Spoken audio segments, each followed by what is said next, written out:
Sacred Places, the Pantheist Experience, the show where we explore the philosophy of pantheism and the personal experience of nature-centered spirituality. I'm your host, Pafo Ortiz, founder of Biopantheism, the ethics-based codification of pantheism that stresses the importance of biological life and seeks a deeper, more meaningful relationship with the eminent and emergent divinity of nature we call the Omnia. We are all connected, and we are all one.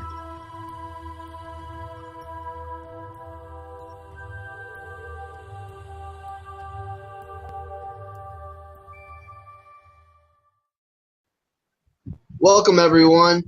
Today we have our good friend Gaius Aurelius. I say anymore, so catch me if I do that. I say and sort of a lot. But my good friend Gaius here, and he is interested in the pandeistic connection, the pandeistic element of biopantheism. And he's actually come up with several questions for me that he's typed up. And I thought that it would be more informative and productive if we created like a podcast and we can just discuss this, in an open setting publicly, and I can turn it into another episode of Sacred Places. So welcome, guys. Thank you.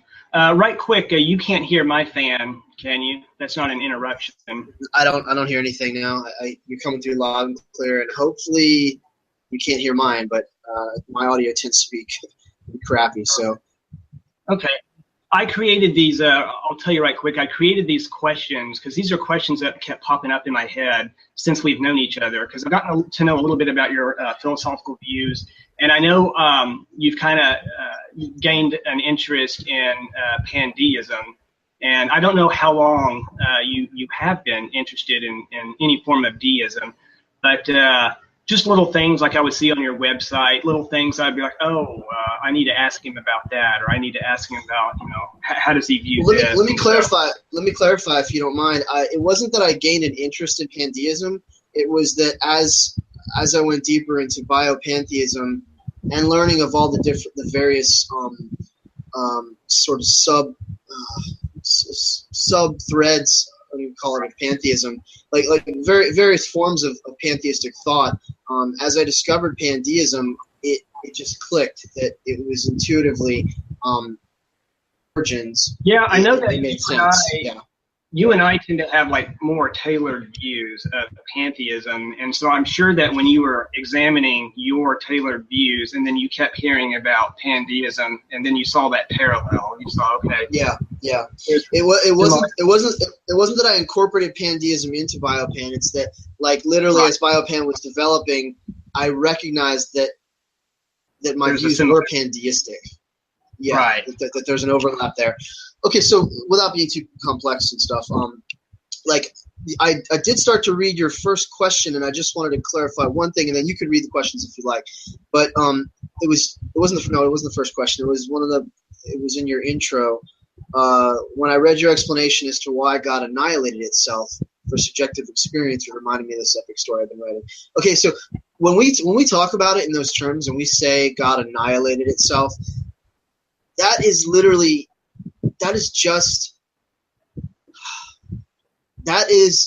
not an accurate description of anything. It's the closest we can get when putting things in tangible terms. So, like, yeah, I know the human language is very limiting, and sometimes we have to use metaphors and right. So none of this should be taken literally. Like the words we use and the phrases we use are just I'm at a loss for words here. They're a way of sort of bringing us to that point in a tangible sense, because what we're really talking about is ineffable.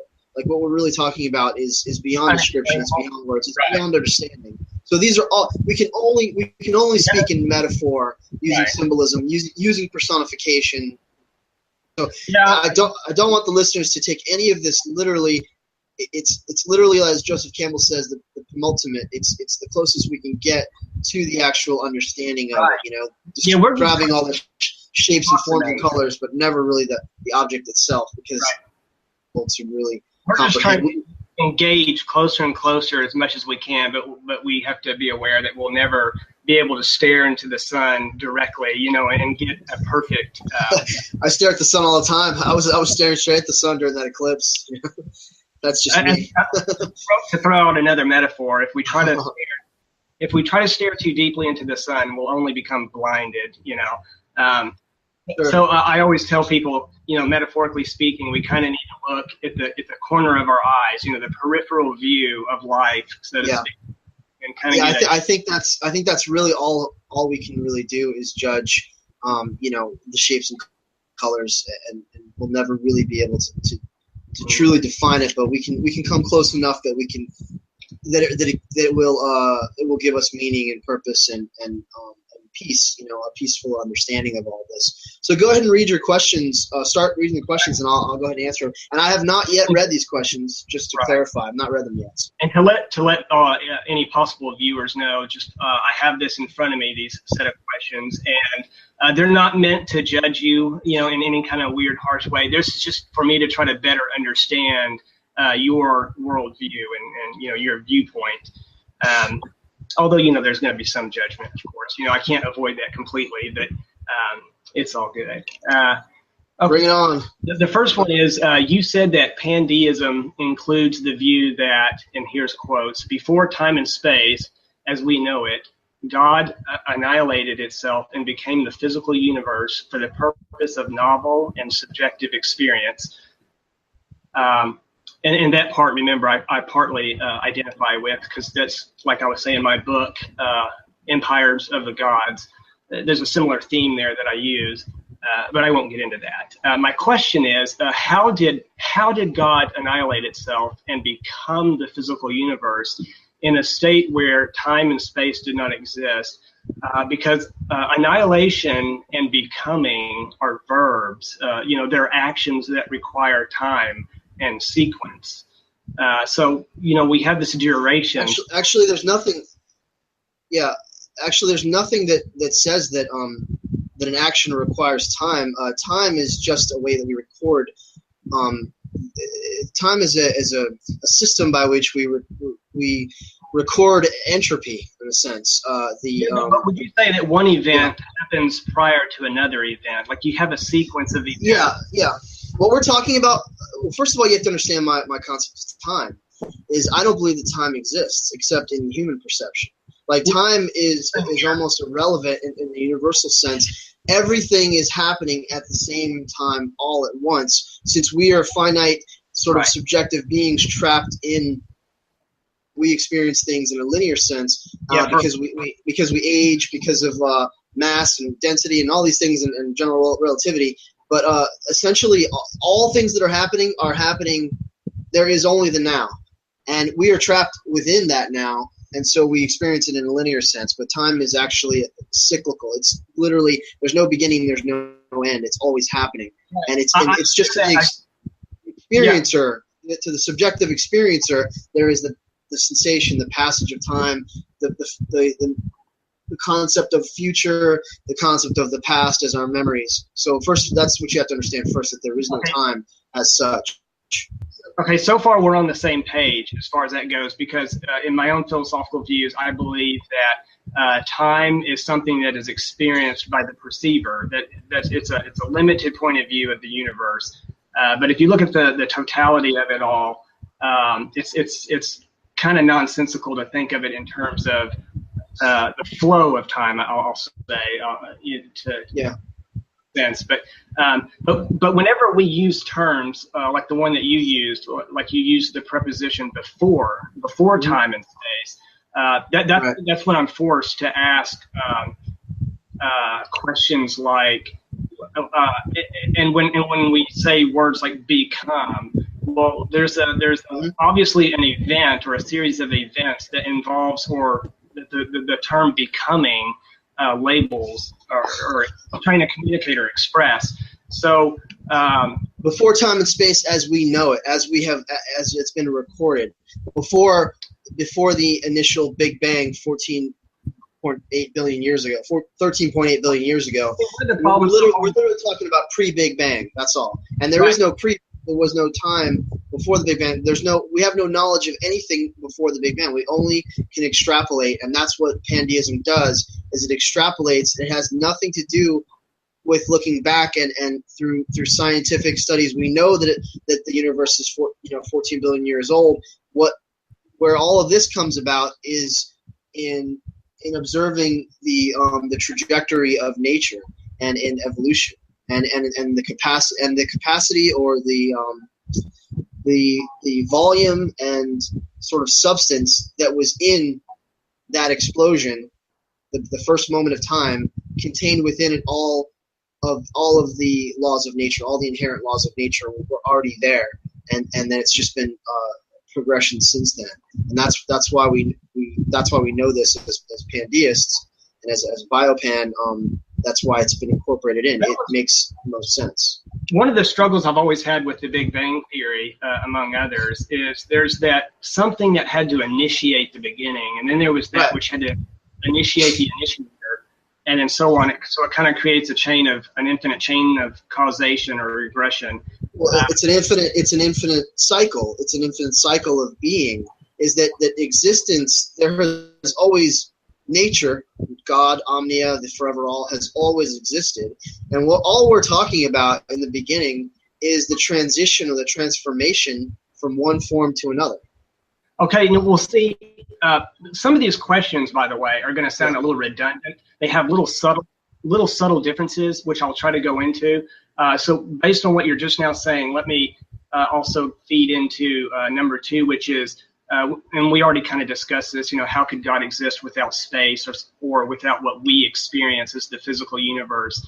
And to me, it's like saying a triangle can exist without angles, which to me is impossible. To me, the universe and God are one and the same and could never have been otherwise, not even for the briefest moment. I agree with you. I agree with you guys. That's why we're both pantheists. See, you're getting hung up in the semantics. And actually, if we don't make this succinct, we're going to be here forever. So, like, how could God exist without space or without what we experience as the physical universe? Of course, God has always existed, because the potentiality for everything to exist was already there at the moment of the Big Bang. And when you're saying the triangle can exist without angles, certainly impossible. Everything that you're stating of this particular manifestation of the universe, of this particular, the laws of physics that are operating the way they are right now. It's not that God exists outside space or time. It's that God is all that exists. And in this particular rendition of God, what we have are these particular laws. Does that make more sense? Yeah, you're making me jump to question number 8. Let me go ahead and read this out, and then we'll finish out those thoughts. Okay. So in one sense, you believe in a beginning, but then express that it's all cyclic and eternal, which I believe it is, eternal and cyclic. To me, how can both of these statements fully be true? So it begs the question, do you believe in an ultimate creation and an ultimate true beginning, or do you believe the universe has ultimately always existed and always will, as I do? And it sounds like it's the latter. It sounds like you do believe that it has always existed. The observable universe has not always existed. But when we say the universe, and we're speaking of God and Omnia, that has always existed. But the observable universe has only existed for, but 13.8 billion years. When you say that I believe that there was a beginning, the beginning of this particular universe, as we can detect with recordable data through detection. Like, we're only talking about 13.8 billion years that we can observe. But what initiated all of it is what has, I believe, always existed in one form or another. Yeah, that makes perfect sense. I share that view. One of the things I do, one of the things I explain at the beginning of the book that I was working on, is that we have to start somewhere in terms of communicating this unfolding, the way the universe unfolds, in order to better understand it. So it's almost more of a metaphor, claiming that there's a beginning to it all. It's like it's something that we have to we treat it as though it has an origin, just to convey or to express this kind of beginning from the perceiver's point of view, even though it's always been here. we want to explain how it unfolded in like there's sub portions of the universe, and we want to show how that fruit blossomed on the tree, so to speak. I'm glad you used the word fruit, because I was about to use the analogy of a seed and say an apple tree. Okay, when did that apple tree, and the seeds and the information encoded in the DNA of that apple tree, when did it come into fruition? When did it come into existence? And when has it not existed? In a sense, that apple tree has always existed as long as the universe has existed, because the particles and the atoms that make up that tree were already there, present at the moment of the Big Bang. Now, in that particular form, in that particular manifestation, in that particular individuated thing of energy, time, space, and matter, it exists in a temporal, limited sense. But where does the apple tree, the fruit, the leaf, the branch, the seed, where does it begin and where does it end? Because that's what we're really talking about. You have a tapestry behind you, like a radial design that spreads out, and it's beautiful. And I have behind me the symbol of Biopan, and it's a series of interlocking circles. Okay, where does a circle begin and where does a circle end? It has no beginning and it has no end. It is cyclical, and it's a continuous revolution of experience, and that's what the universe is. Like, what we can perceive, what we can't perceive, that's what we're really talking about. But in terms of again, it's like a caterpillar turning into a butterfly. That butterfly has only existed for a certain amount of time, but before that butterfly it was a cocoon. It was the pupa stage, and before that cocoon, there was a caterpillar, and before that caterpillar there was an egg, and there was the caterpillar, the butterfly that laid the egg before it. So all we're talking about is the cycle of life. If you want to understand my model, all you have to do is apply biological principles. I believe that the universe is biological. That's the point. So everything. I'm happy to hear that you. I'm happy to hear that you do agree that the universe is one, eternal, and that it is also cyclical. So then I ask another question that I don't even have here. It just brought up. I just brought it up is why do deists, not just pandeists, but deists in general, or no, let me go ahead and stick with pandeists. Or how about you as a pandeist? Why be drawn to a philosophy that sort of frames it as though there is an origin, as though, an ultimate origin? Because I don't know if they would all agree with you. Like, they might actually believe that there is a beginning, a true ultimate beginning, a true origin. And so what attracted you personally to the idea that, even though we don't really believe that there is a true beginning or an origin, like when I present it to people, whenever I talk about a beginning, I'm always careful to let them know that is just from the perceiver's point of view, that is just in pretense, that ultimately the universe has always existed and always will, that it's like this eternal fixed tapestry. Because it's not deism, because it's not deism that I'm describing, guys. It's not deism at all. Deism is just part of the deism is part of the term pantheism, but it's not deism at all. I don't believe in deism or theism, because a deistic God is a God that made everything. Essentially, a theistic God that just doesn't intervene. It's a God that just the watchmaker that just set everything in motion and then left it alone. And that would be a horrible cosmic entity if there ever was one, a negligent parent and just a horribly irresponsible creator. That's not what I believe at all. That's deism.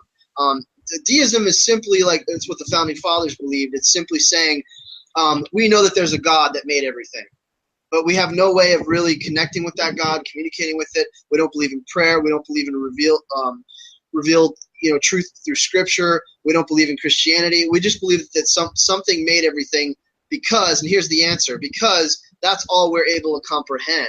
Because we look around and we see creators, we see builders and engineers and people that construct things. So there must have been something, an intelligence that constructed all this. So that's the origin of deism right there. Now, pandeism, it suffers because of the lack of terminology. A better way to say it is pantheism that believes that the universe as a whole was at one time conscious, and that consciousness, annihilation is the wrong word, that consciousness transformed itself into a latent form of consciousness, or into an unconscious state of subjectivity, of differentiated forms.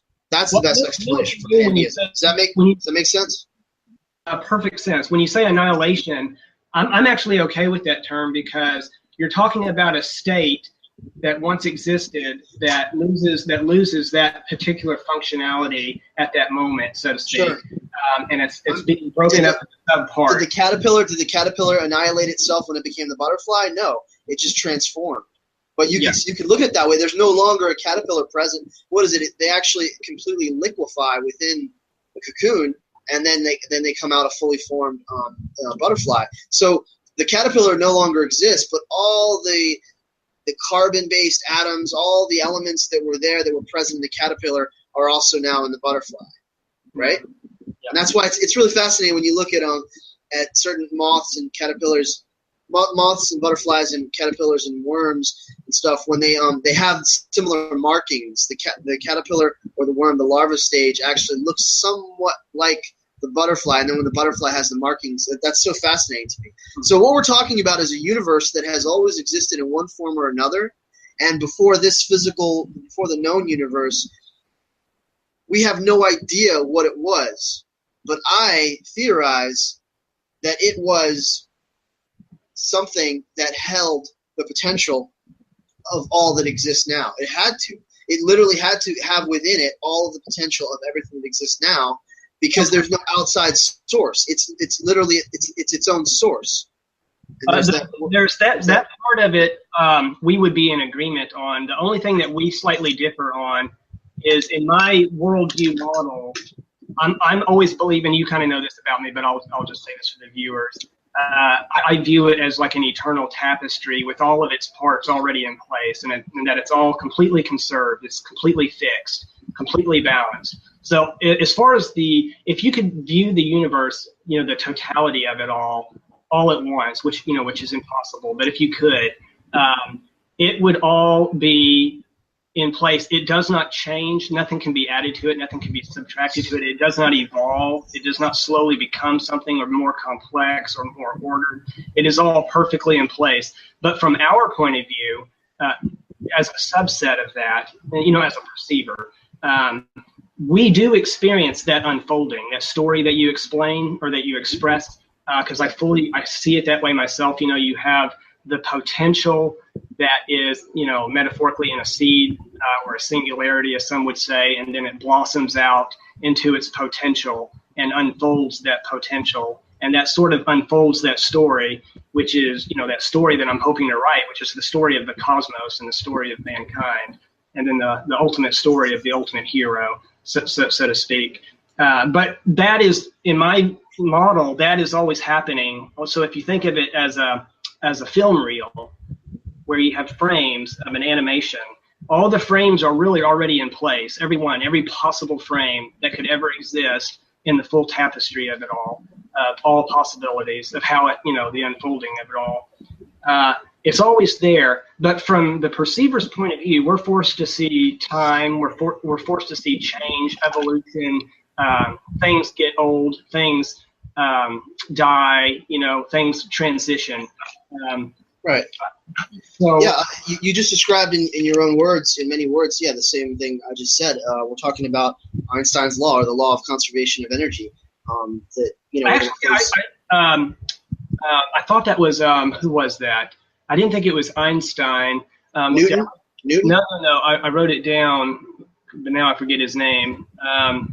There he is. No, the law of conservation of energy was Einstein. Julius Mayer discovered the law of conservation of energy in the mid-1800s. But I guess Einstein did use it a lot. He incorporated it.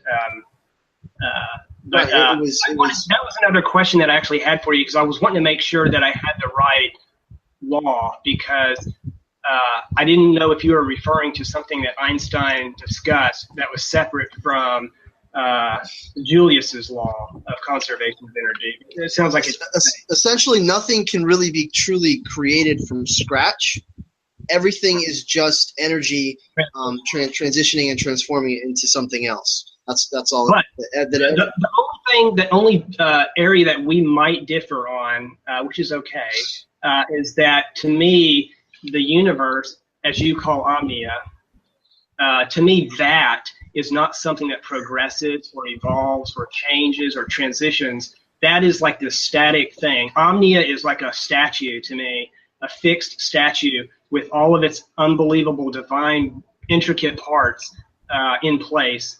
But we get to experience those Gaius. Gaius, but the universe is evolving, because the universe does not look anything like what it looked like, say, 13 million, 12 million years ago, 10 billion years ago.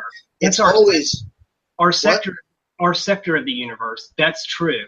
From our point of view as perceivers, I do believe that we get to see progression and transition within our known universe.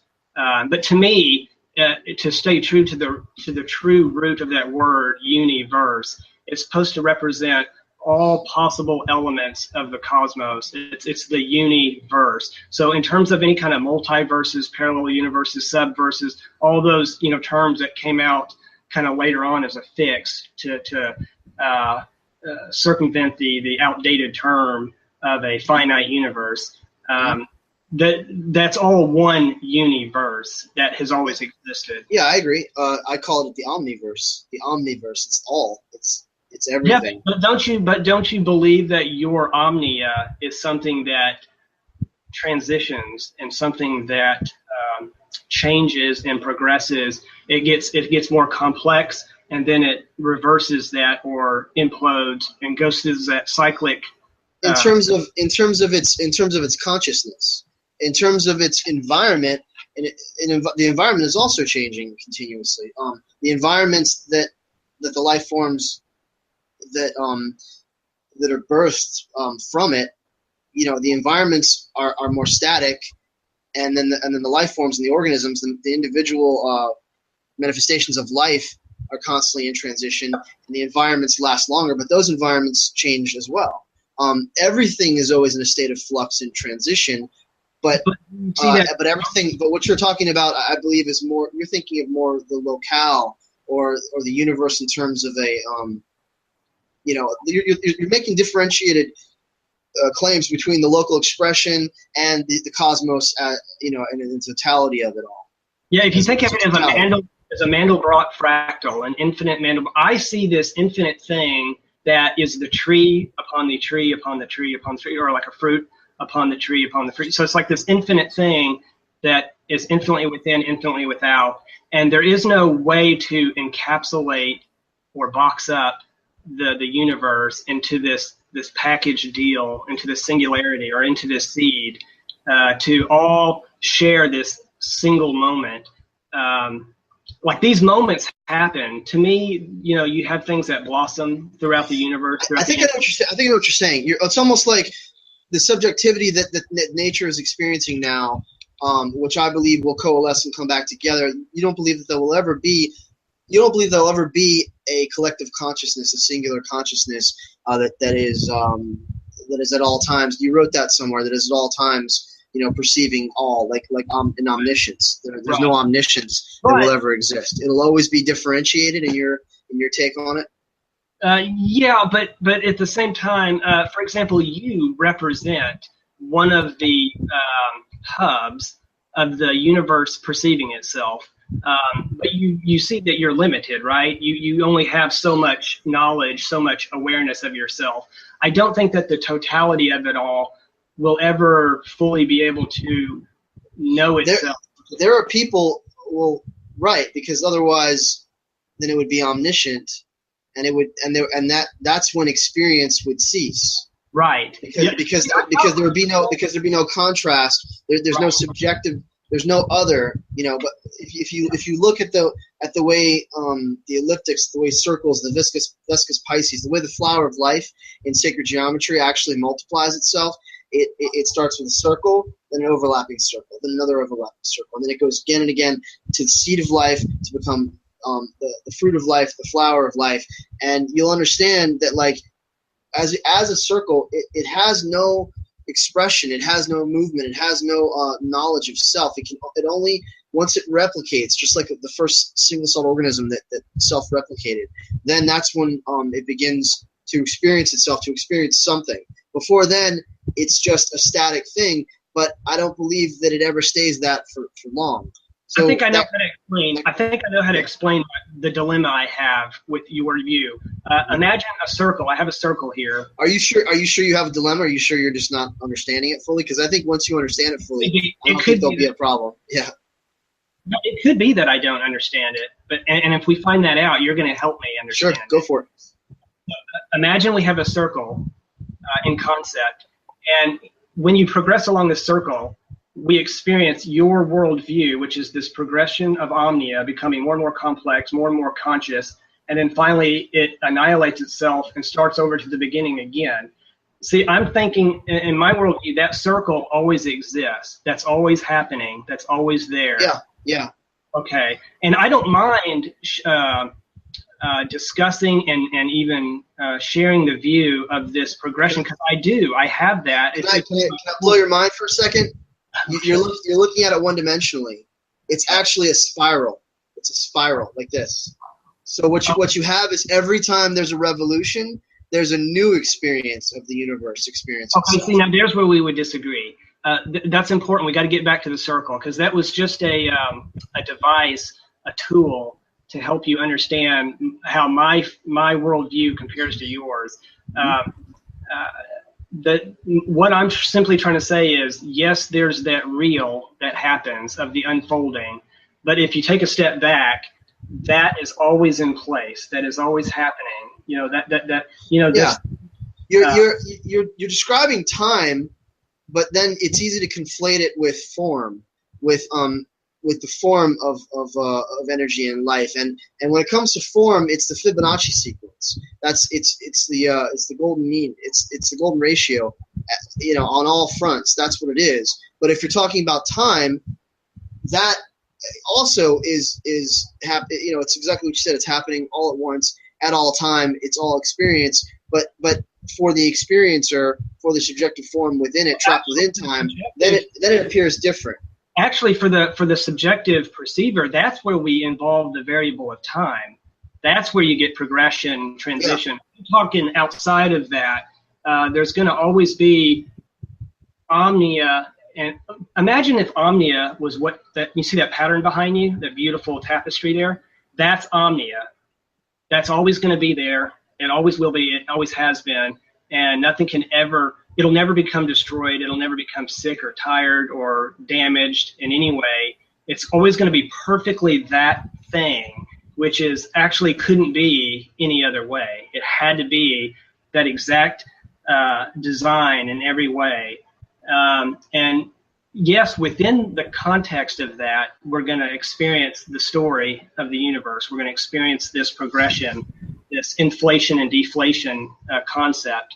But just know that in my worldview, which may be completely cuckoo, it's always there. It's always static. It's always a permanent, fixed, conserved, balanced thing. We have to define what it is when you say that, because the laws of nature are fixed in this particular manifestation of the universe. So that's a constant. When I say it, I'm referring to the infinite set, the infinite cosmos, the forever all, Omnia, or as I would define Omnia, but you may define Omnia a little differently. Let me go ahead and ask you some more of these questions, which will help. Yeah, we can get back to it. Go back to right where we left off. Was it 3? Yeah, it's number 4. It'll actually help us hash some of this out. It seems that your view of God chose to annihilate itself. Could God have chosen not to annihilate itself? That's a very important question. Yeah, I want to answer it. Again, we're using personification and metaphorical language to describe things that are ineffable. Right. If I would describe it, if I could clarify it, I would say it is more akin to breathing. That you don't choose to breathe; it's just literally inhalation and exhalation. It's like the air goes in, process happens, then it goes back out. Right, But, quick.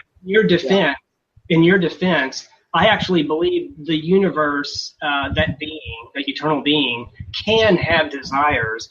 For example, I view myself to be a being of the infinite universe. I am the infinite universe, and I have desires. I have wants. Yeah. We're not. In this context, we're not talking about the manifestations, the fingers and the feelers of God or of Omnia. We're talking about Omnia itself. I know, like the. Like, to make it easy for you, the pantheistic manifestations, of course, have all those desires and things. But I know we're talking about like the raw form of Omnia itself, I guess. Okay. Yeah, like, and to make it easy for you, I view you as Omnia. I view me as I'm Omnia. In this particular point in time and space, I represent Omnia, and so do you. And so, but I know that you kind of believe that there might be this totality consciousness that even goes beyond you and me. Maybe not in existence. Okay, not in existence within time and space as we know it right now. Not in existence right now, but outside of time, in the infinite future, in eternity future, if you want to call it like that. That it already exists. It's already there because it's what actually started all this. It's what initiated all this. So that doesn't. So what you're talking about is almost panpsychism or deism or theism, and I don't agree with that at all. There is no consciousness. There is no singular consciousness in God right now. There's only differentiated forms. What you have is a latent underlying intelligence that is pushing and driving and pulling all conscious life toward greater levels of cohesion and sentience and sapience and awareness. Okay, and do you believe that you will one day be that consciousness? Not me in the same cohesive form, not at all. We don't live on in the same cohesive, coherent form after death, the death of the body, death of the brain. But nature itself lives on in trillions of different forms. Yeah. That brings the parts that make up who I am will live on in trillions of different forms. My influence, maybe if I have children, which I never will, but my genetics, genetically, my DNA lives on, the information that I've provided, and also the atomic, sort of the chemicals and the atomic makeup structure of my body will live on to fuel other life forms, and those life forms will fuel other life forms. So in that sense, it goes on eternally, but not in the same conscious, coherent form. Okay, you're helping to answer 14. Which I'm going to jump right into because there's a little more that I want you to expand on. Jumping around a lot here, man. Hope we get all these done. Oh yeah. Do you believe that after your human form dies, your mind will never perceive or experience the universe ever again? That your ability to perceive and have experiences has ended forever? I don't mean that you, Pafo, the character Pafo. I know Pafo will die. I get that. Yeah. I'm talking about that perceiving passenger that you are right now. I know that which you are will change. What I am is an amalgamation of all my thoughts and experiences, my sensory input, my memories, the physical senses, all the biological functioning, all these things, my character, my individuality. That is a unique and novel expression that is 100% temporal. And completely subject to physical entropy. So I will no longer exist once my body dies. Wait, Pafo. Wait. I know Pafo won't exist. I agree with you. But that perceiving entity that you are, that thing that's able to perceive and experience the universe, even though you're constantly changing from one moment to the next, do you think that perceiving light in the attic will become permanently extinguished? Of course, consciousness cannot exist without a living body. Okay, but to operate as a vehicle. There's where you and I would also slightly veer off a little bit, because I actually believe that we never will be without physical body. That yes, it looks like the human form, that physical body did die and deteriorate and what have you, but I don't believe that I can ever be fully divorced or separated from that which is the physical and the body. Why not? I mean, it's a comforting thought. but it's a carryover from theism and from traditional religions to believe that there's a continuation of consciousness after death of the brain, death of the body. It's a comforting thought, but there's no evidence. There's no evidence for it. I got to stop you right there. It's more accurate to say it's both a comforting thought and a terrifying one, because as we've discussed before, life isn't all that great, right? I mean, it's not all that bad, but it's actually quite. Depends on who you are. If you're born in this world as a cow, or a chicken, or a sheep, or a turkey, or a pig, life is pretty goddamn horrible. It usually involves a lot of suffering, a lot of fear, a lot of depression, a lot of uncertainty. So when people say that to me, because I've had them say that before, that is, first of all, the reason why I believe anything that I believe, it's usually primarily based on what I observed and what I rationally believe to be the truth. So I try to remove my emotions, or what I would like to be true, or what I wish that was true. I try to remove that from the way I analyze the world. That's noble. That's a true mark. That's the mark of a true intellectual. So what makes you believe it? Well, the reason why I believe that is because I can't help but to believe that, based on all that I've learned and what I believed, what I think to be the truth.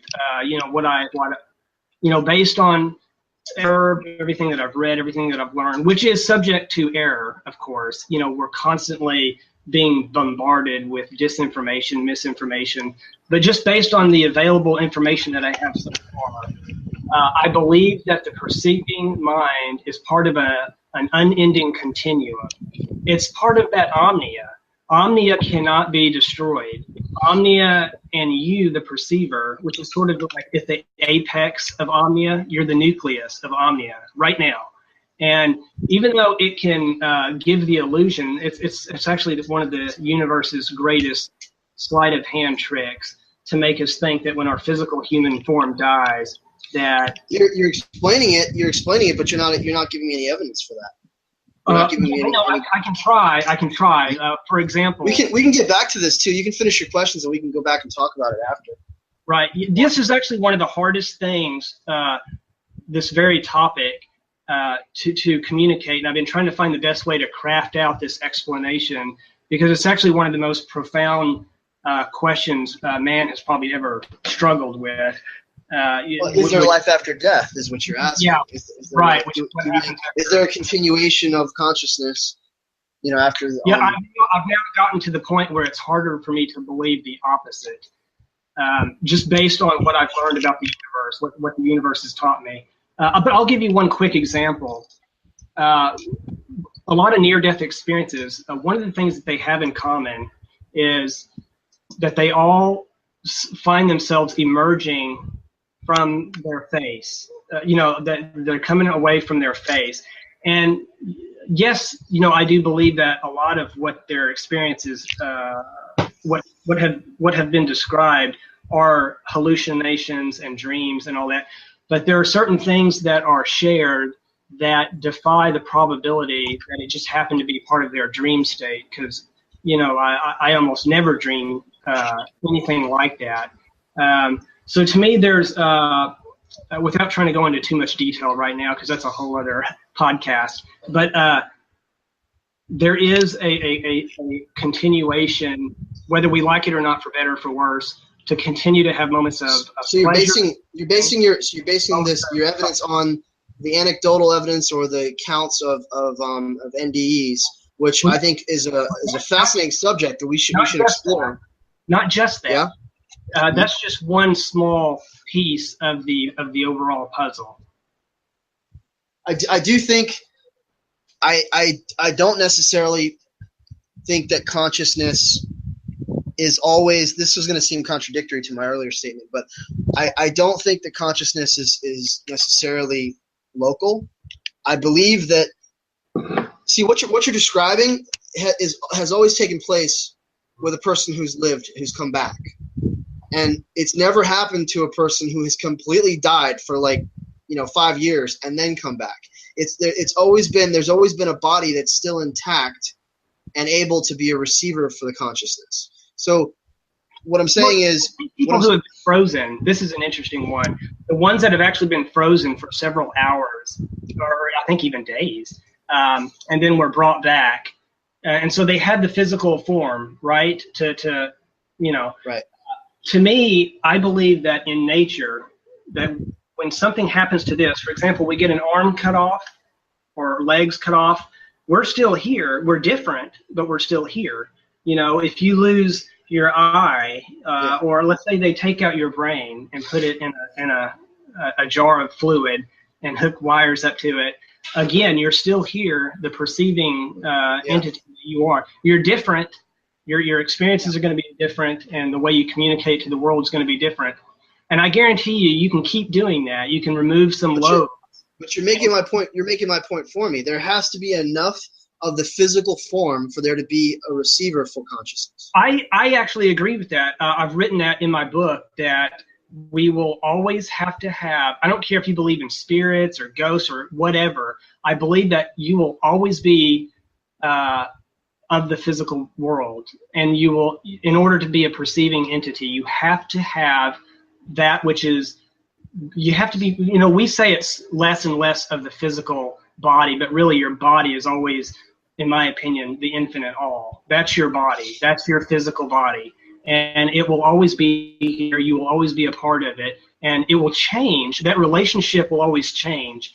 And that actually brings me to one of my questions, where you were saying that you believe that one day during this progression that we will finally become, where we will go beyond the physical form, that you believe we can, the perceiving mind can be separate or not need the body. Not as human beings. We'll no longer be called humans then. We'll no longer be classified as human beings.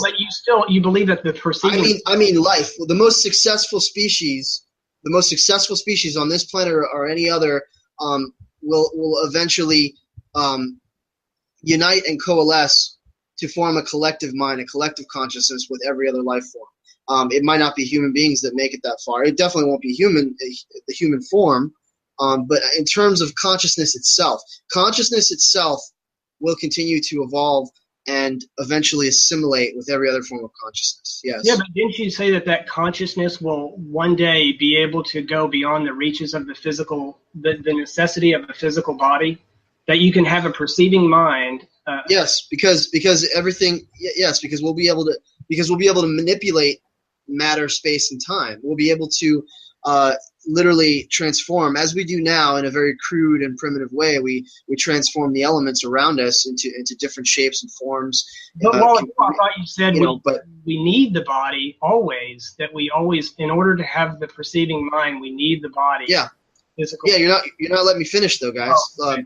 The point is that, like, as we manipulate our environments now, and as we reshape matter right now, like as any artist would do with clay, eventually it's not a far off, it's not too far of a leap, the extension of our minds using our psychic abilities essentially to manipulate without the use of hands, but literally through thought, through the power of our perception, that we will literally be able to perceive.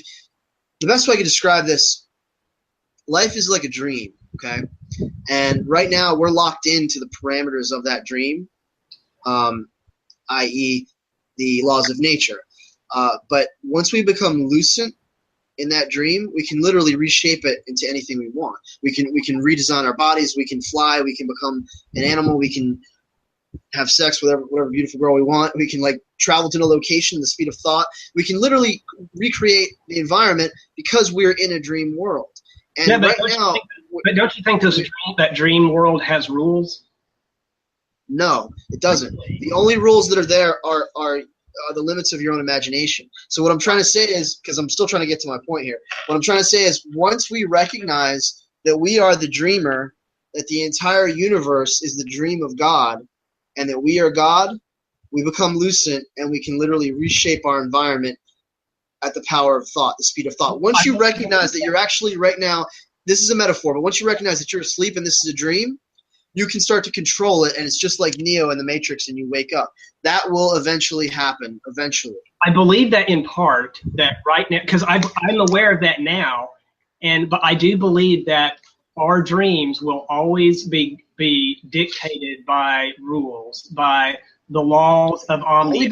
Only by our perception, only by the perception of the reality that we've already experienced. So if you've never experienced, but that's an echo and a triangular.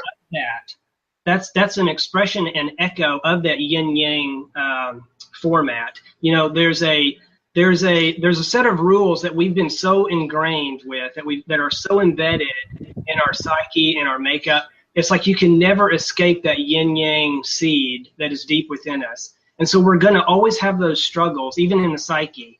Like, because you're jumping around. You're jumping around a little bit. It's almost like you're opposed to equilibrium. You feel like there always has to be contrast and conflict, and there has to be contrast in order to experience anything. But what we're talking about is greater creative power. We're talking about apotheosis. We're talking about the ascension to godhood, so to speak. That we literally become the masters of our own environments and reshape reality.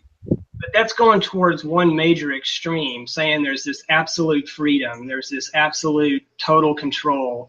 And I'm of the opinion that the universe always seems to keep these shackles. Yeah, no, you're right. You're not wrong, guys. Listen, like you're jumping all over the place, and I know your thoughts are really profound and deep and complex, just like mine. But you're not letting me get to the point so you can understand it. Like, you're right. And the way that you're right is by this reality right now, because what you're talking about, the homeostasis, the complete total. Let's use real simple terms here. When we collectively become God, okay, we will no longer desire that, and we will give it up, and we will desire novelty and resistance and change and challenges. And that's why the universe began. And it'll start all over again in some other form, in some other way. Who knows? But that's the point, is Omnia, nature, doesn't know how it's going to transpire, how it's going to turn out. It's not predetermined. It's a spiral of ever-evolving, continuous experience. You said it's not predetermined? Yeah. No, it's not predetermined. It's not predetermined for the experiencers. It's not predetermined for the collective all. And that's not to be confused with the idea that it all exists in eternity. In eternity, it's all happening at once. We can only perceive it in a limited sense, but it's a spiral, man. It's a vortex.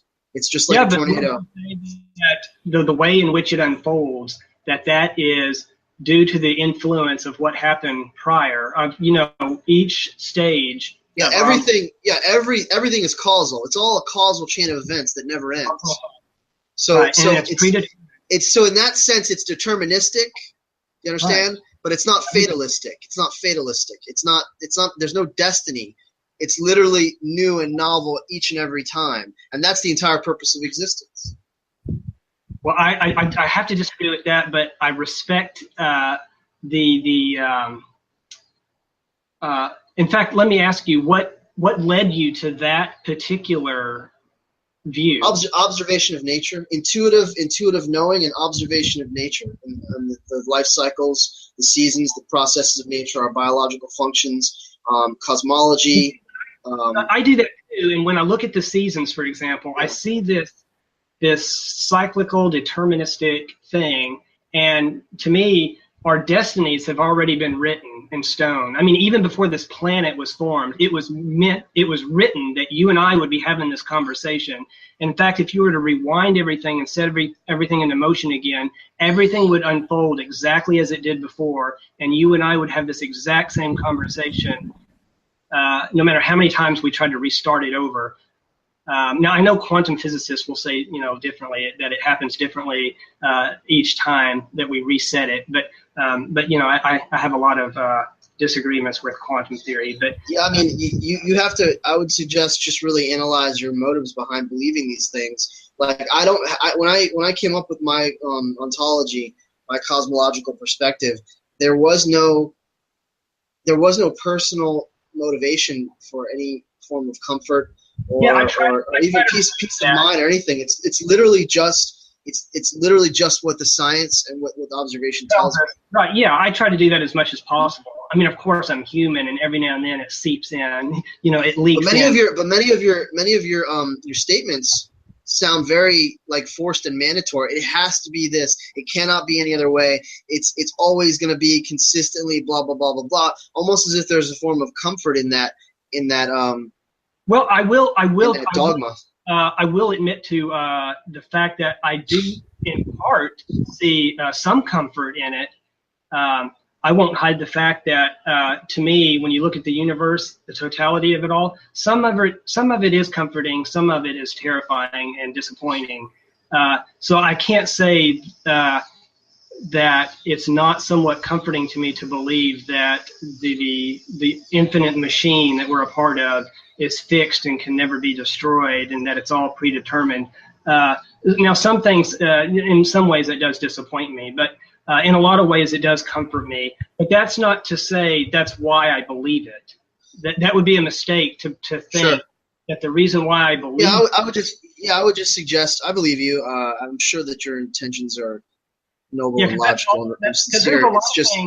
There's a lot of things I believe that are very undesirable. In fact, if you knew some of them I actually don't publicize because they're so they would be so disappointing to people, so terrifying, and so. I think you should do podcasts more often, guys, because you got a lot. It seems like you need to get out. But there's things that people would not be comfortable with at all. But I, and myself included, but. I can't help but to believe them. And there are times when I come to these revelations and these epiphanies, and I'm like, God damn, really? I think to myself, well, that sucks. Well, remember that you're just a subjective form, and you could just as easily be wrong about them. We have to analyze and compare and cross-examine every theory, every outlook, every perspective in order to come to the truth. Yeah, I never write my views in stone. More like a soft wax, because I know they're always subject to change. Right. So let me get back to the questions, and I'll try to get through them. So, number 3, in your view, are the two following statements both true and equivalent? Does the universe become God and God? Wait, does the universe became God? Number 3. Oh, number 3. That was a good one. I did want to ask that. The universe. Yeah. Well, I'm asking it for you. I'm reading it. The universe became God, and God became the universe. In your view, are those two statements interchangeable? Wait, if the universe became God and God became the not if. I mean, I'm just saying that are both of these statements completely equivalent? The universe became God, and the statement God became the universe. So they're in different opposite directions of each other. You're right. They're in opposite directions of each other chronologically, because the universe will become God, and God will become the universe in the past. Okay. God will become the universe in the past. The universe will become God in the future, and we're right in the middle of the universe becoming God right now. Okay, now that I know how you would answer that question, and we've kind of already discussed this organically before, what was God before it became the universe? What was God and where was God in your model, in your before this physical universe? Okay, so there's God and he's going to become the universe. So what is God and where is God before he becomes the universe?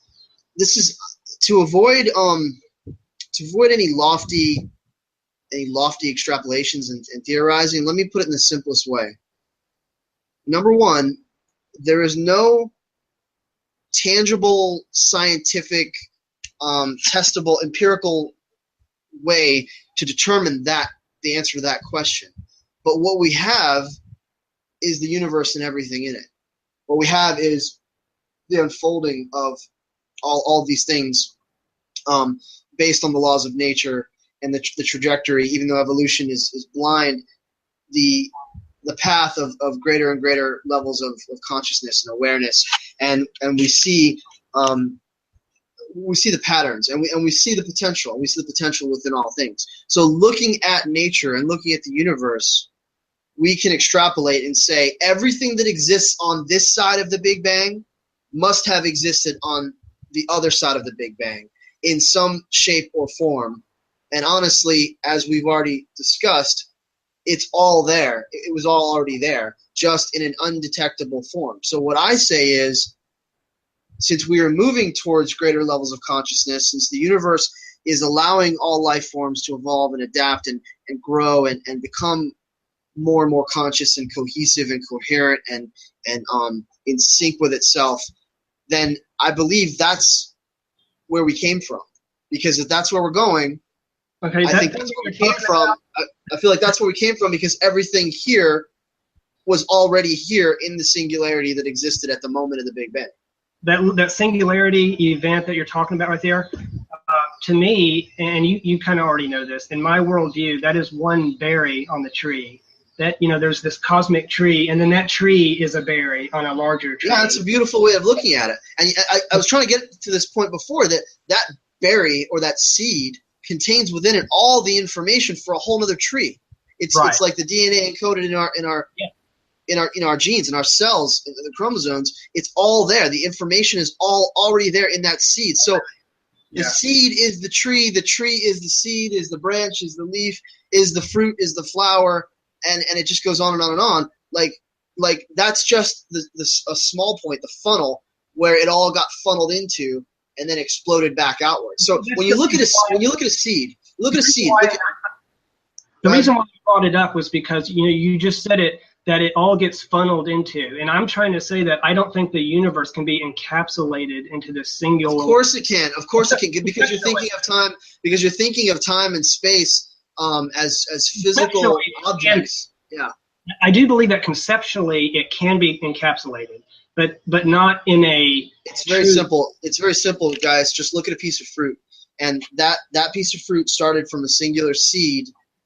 You have that seed, and contained within it will eventually become the tree, which will eventually become the giant tree, the leaves, the branches, and another series of fruits. So all of that is contained in that single seed. When I pluck one singular piece of hair from my head, you have enough information there in the DNA to completely replicate and create a whole new patho. You can clone me just by using a strand of hair. So think of the singularity as that strand of hair. Right. Think of the Big Bang point as just that strand of hair before it. I think of mold now, the way mold will sprout and grow and proliferate just from a single little speck. I agree with, in part, what you're saying there, that I do believe, and this is my own philosophical views, that I do believe that all the information, all the conceptual possibilities can be within for example, within a single atom. But in my view, that atom, that seed, that fruit is within, it resides upon a stage and must always be within a fruit of the universe, an infinite universe that goes that way. It can never be just the seed. That's all I'm saying. It can't be ever just.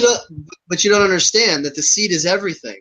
See, you're limited. I can see where you're thinking. You're limited your mind is limited by the constructs of this physical reality. What you're not understanding is size is irrelevant. Like, we're not talking about size. We're talking about potential. Well, that's what I would say. But you're the one that seems to think you can encapsulate it, actually physically, that you can reduce it to time and space. We're not talking about. No, we're not talking. I'm the one who's saying no, you can't. You know what? I just realized you have the wrong impression of what the Big Bang was. That's the problem. I realize this. The Big Bang was not a small, infinitesimal point of density. Well, that's how they describe it as infinite density. I know the descriptions. I know the definitions. I'm trying to explain it to you. The only reason they describe it that way, guys, is because that's all they can. That's the only way that they can perceive it within classic Newtonian physics, Newtonian laws. You do remember that documentary I pointed to, where they say that theory never actually held water. That it doesn't hold water, and it never did, and that it really didn't. It shouldn't have been pushed forward. That there are now really good evidence that actually shows the contrary, that the universe is not this thing that is expanding in the way that they describe, and that the Big Bang is very likely not this single first-time event that happened. And that the more people, especially young students, young college students, who keep coming out of their university with that theory in their head, it's going to lead them astray, because they're thinking this Big Bang thing is like rock solid and it's worth its weight in gold. And it is, guys. It is on a certain level. I understand what you're saying, and the theories that I think it's possible. refute it. No, it is on a certain level, because what they've done is they've reverse engineered the universe, and they know that's why they know it goes back to a singular point. But what I'm trying to tell you is that singular point was not really the beginning. That was just one point in a series of transitions. That's how they're now characterizing it to save their ass, because they used to claim, even the documentaries, they would always say, as the understanding grows, they're going to keep building on it and reforming it. Yeah, they're trying to now refinesse it and resell it, repackage it and resell it in the way that what you just said. That they're now, even Stephen Hawking is now helping them to see that there wasn't a first-time origin or beginning, that the universe has always. There can't be, because that's the problem of infinite regress. That's why I'm saying, to me, this became very. I see that now. But when they first started doing that reverse engineering, it was literally as bad as me looking at an oak tree and thinking, okay, I can reverse engineer that back to the seed. And by the same logic, consider that it too came from a singularity, which is actually, nonsensical. But there is not enough evidence by any stretch of the imagination to support even the redshift data, because that's, the whole redshifts is what led Hubble to believing that the further objects are, the faster they're moving away, and that the universe is expanding. I mean, your problem is not with my model necessarily, Gaius. Your problem is, hold on. Your problem is with the conventional theories about the Big Bang. But if you listen, like, I'm not refuting what you're saying, and it's almost a separate discussion. Like I do believe that there are local Big Bangs and big crunches. I believe that remember, I described it as like. Of course there are, because they're like galaxies. Galaxies are. It's like planets are. It's like an infinite tub of bath bubbles, frothing, expanding and collapsing. If you think of it as like a cosmic bath. I do believe that there are all these things that are expanding and collapsing and all these events that are happening. I just don't believe that the totality of the infinite universe was this thing that was one time encapsulated in any way, except conceptually. You can conceptually conceive of the universe, the totality of the universe as a universal single set, but that's about as close as you're going to get. There is no reason to do it otherwise, on a physical level, in terms of the material universe.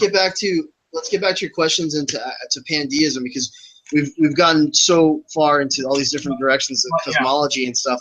We're having like a repeat of that episode of the the eternal universe. But that's a separate thing, because we're really talking about you're describing the nature of the physical universe, and that's not really what I'm talking about. I'm talking about the potentiality of the universe. Well, yeah, but can we avoid it? Can we avoid discussing the? No, but I think you're hung up on it because you want to disprove the common theories, which is fine with me. Well, no, we just need to try to better understand where your model is and why. And my model is this. The Big Bang was the seed, and the seed is the beginning of the next tree. Yeah, but but that seed came from another tree before that. And that seed is embraced by an infinite series of seeds. Would you agree with that? That seed is embraced and is deep within. What do you mean by embraced? You mean it's contained within? It's within an infinite series of seeds. Would you agree? Outside of itself. Yeah. Outside of itself. When we're talking about the universe, we're inside it no, right now. When we're talking about the universe, no, because it's the universe continuously transforming. If you're talking about all the manifestations within the universe, then yeah. Well, it's transforming from our point of view, but from within time. But I mean, outside of time, do you believe that the universe is a series of seeds, a seed within a seed within a seed within a seed, a fruit within a fruit within a fruit, a womb within a womb within a womb, an egg. Yeah, I do, because that's how it's eternal. That's how it's perpetual. And do you believe that you can encapsulate all those infinite series of eggs or wombs or, fruit into a single thing in the physical universe? I try to explain this to you in the very beginning. You're hung up on the visualization of it. No, it's not encapsulated, because it's all that is, because it's everything that exists. So of course it can't be contained. So it's not encapsulated. That's what you just said? I mean, that's okay. God, life, the universe is not encapsulated in anything. It is all that is. Okay, and it's infinite. Right. It's infinite in the macro, and it's infinite in the micro.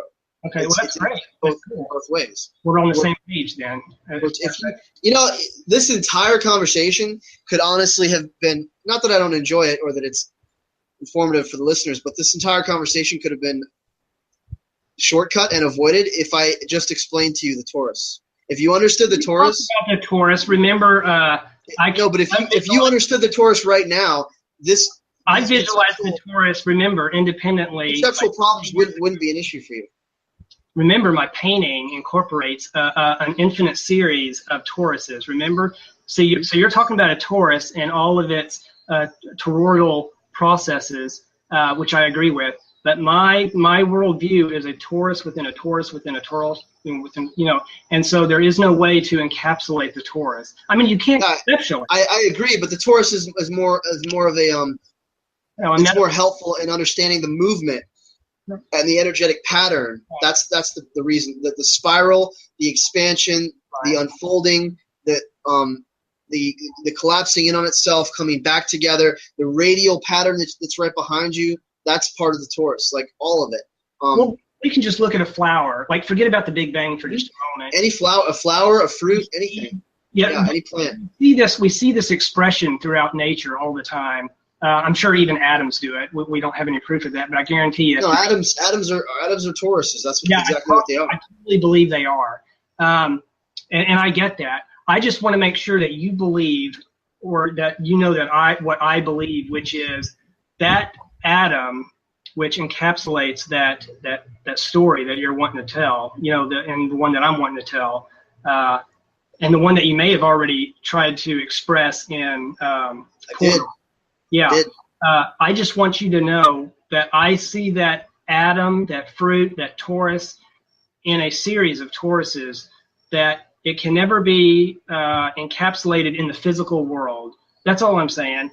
As long as you know that. Of course, because the physical world is just one tiny micro universe of, micro expression of it. That's all. It's series of universes. Yeah.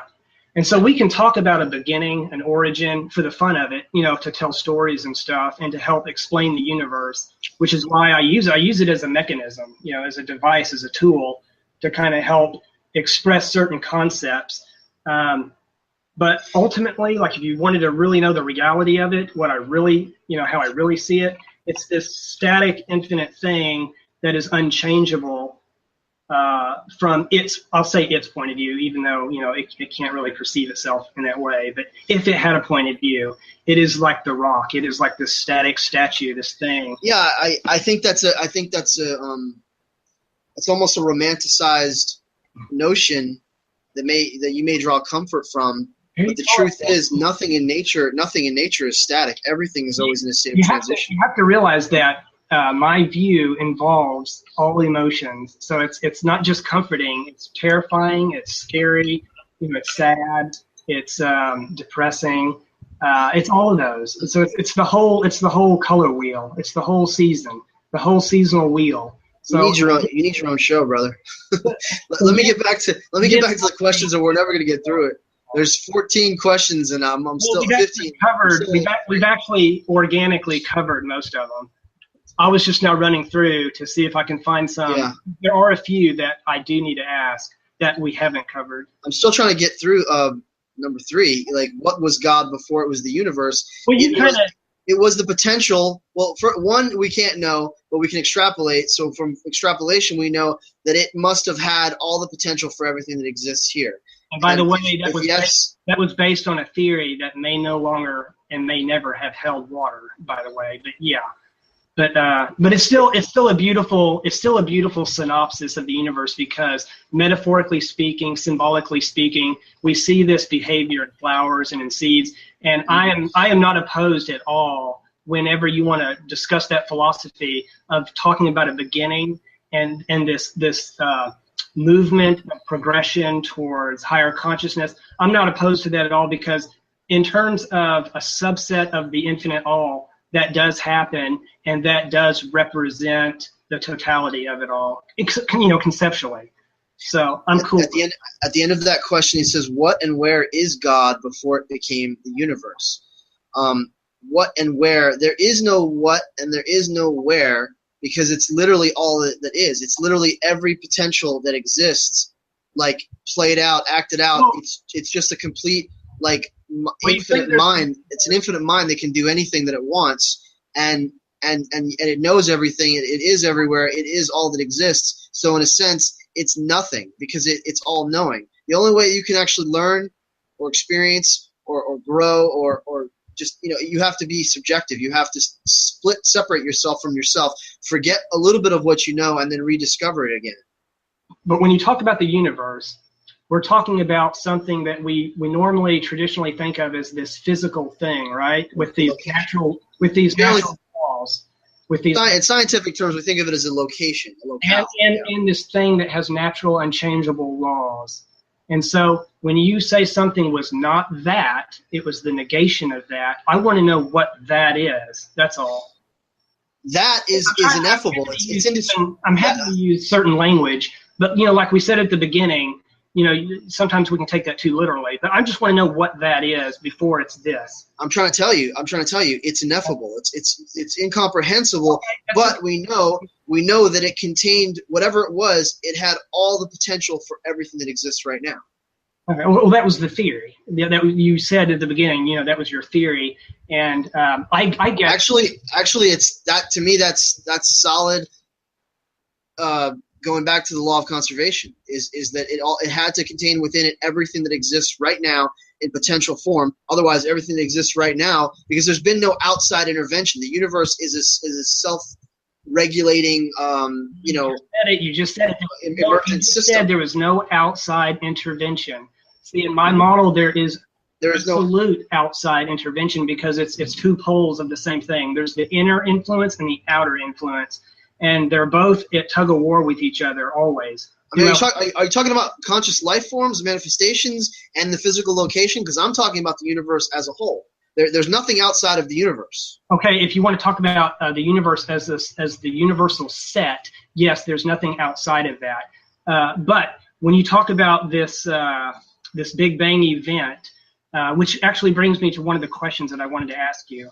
I guess I'm never going to get through these questions in a succinct chronological way, but go ahead. Well, yeah, it's going to be tough, as long as we can approximate and get close. Because you keep interrupting me, but that's okay. Go ahead. If you think about when this Big Bang thing happened, if you look at how the universe was distributed, it seems to be very uneven, an uneven distribution. And I'm just curious, in your view, what caused that first offset or that unique signature of differentiation? Because I would think that if it's a perfect singularity, that it would have perfect symmetry. Who said a singularity is perfect? Well, hold on. Hear me? I'm hearing an echo now. I'm hearing my own voice. So far, I don't hear an echo, but I thought I did momentarily. I'm still hearing it.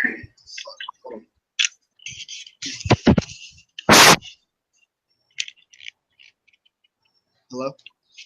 Yes. Guys, in your mind, you have a lot of idealized notions which feed into your theories. No one ever said the singularity was perfect. The singularity I never said they did.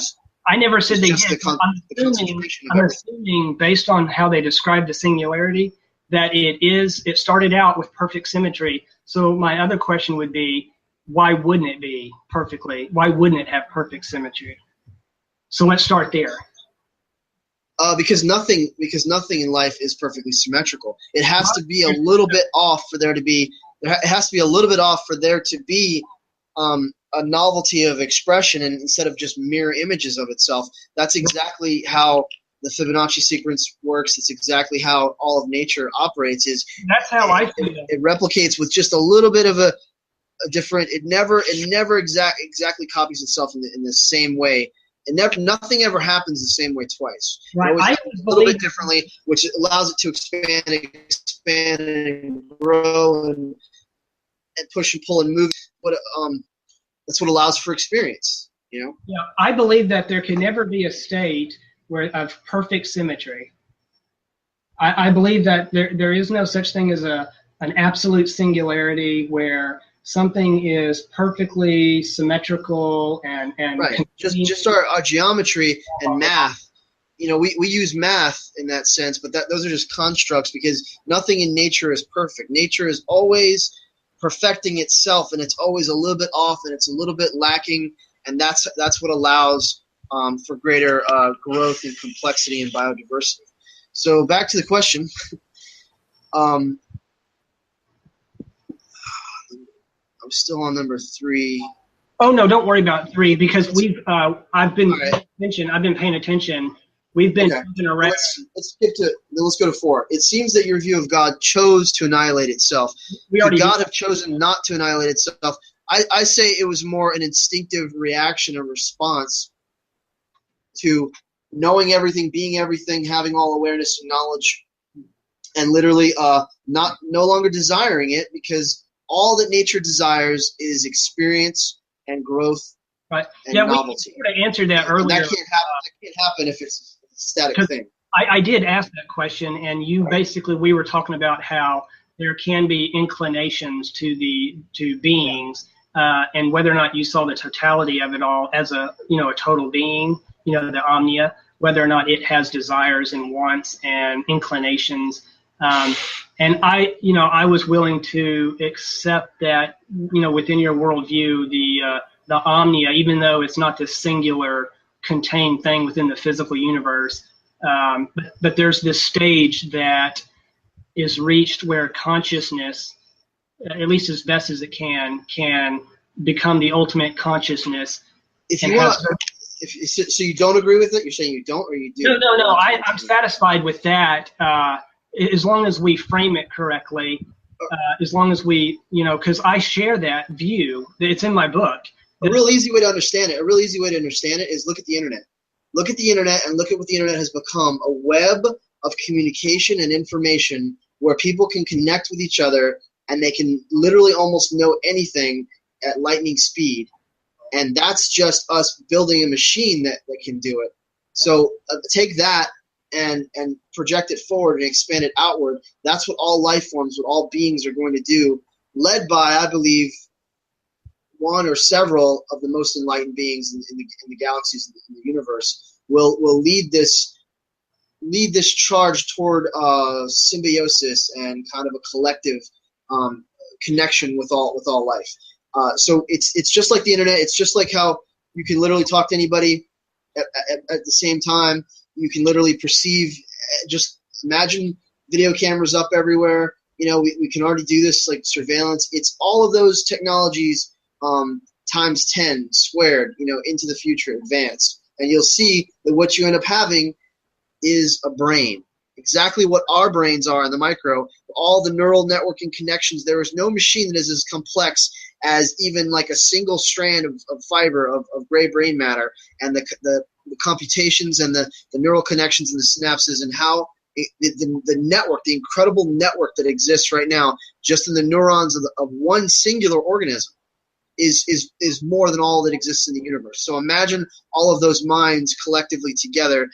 You have, in effect, the mind of God. That's where God comes from. Yeah, my brother where God is.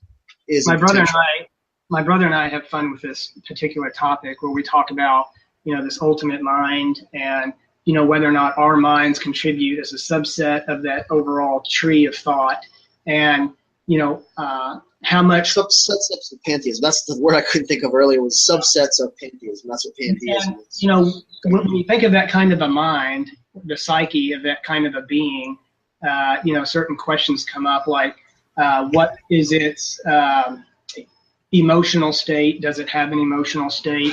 Does it have depression?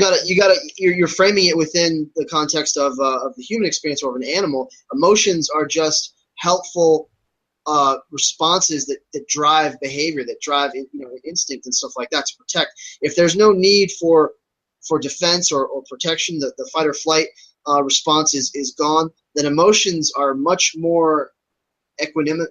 You have much more equanimity.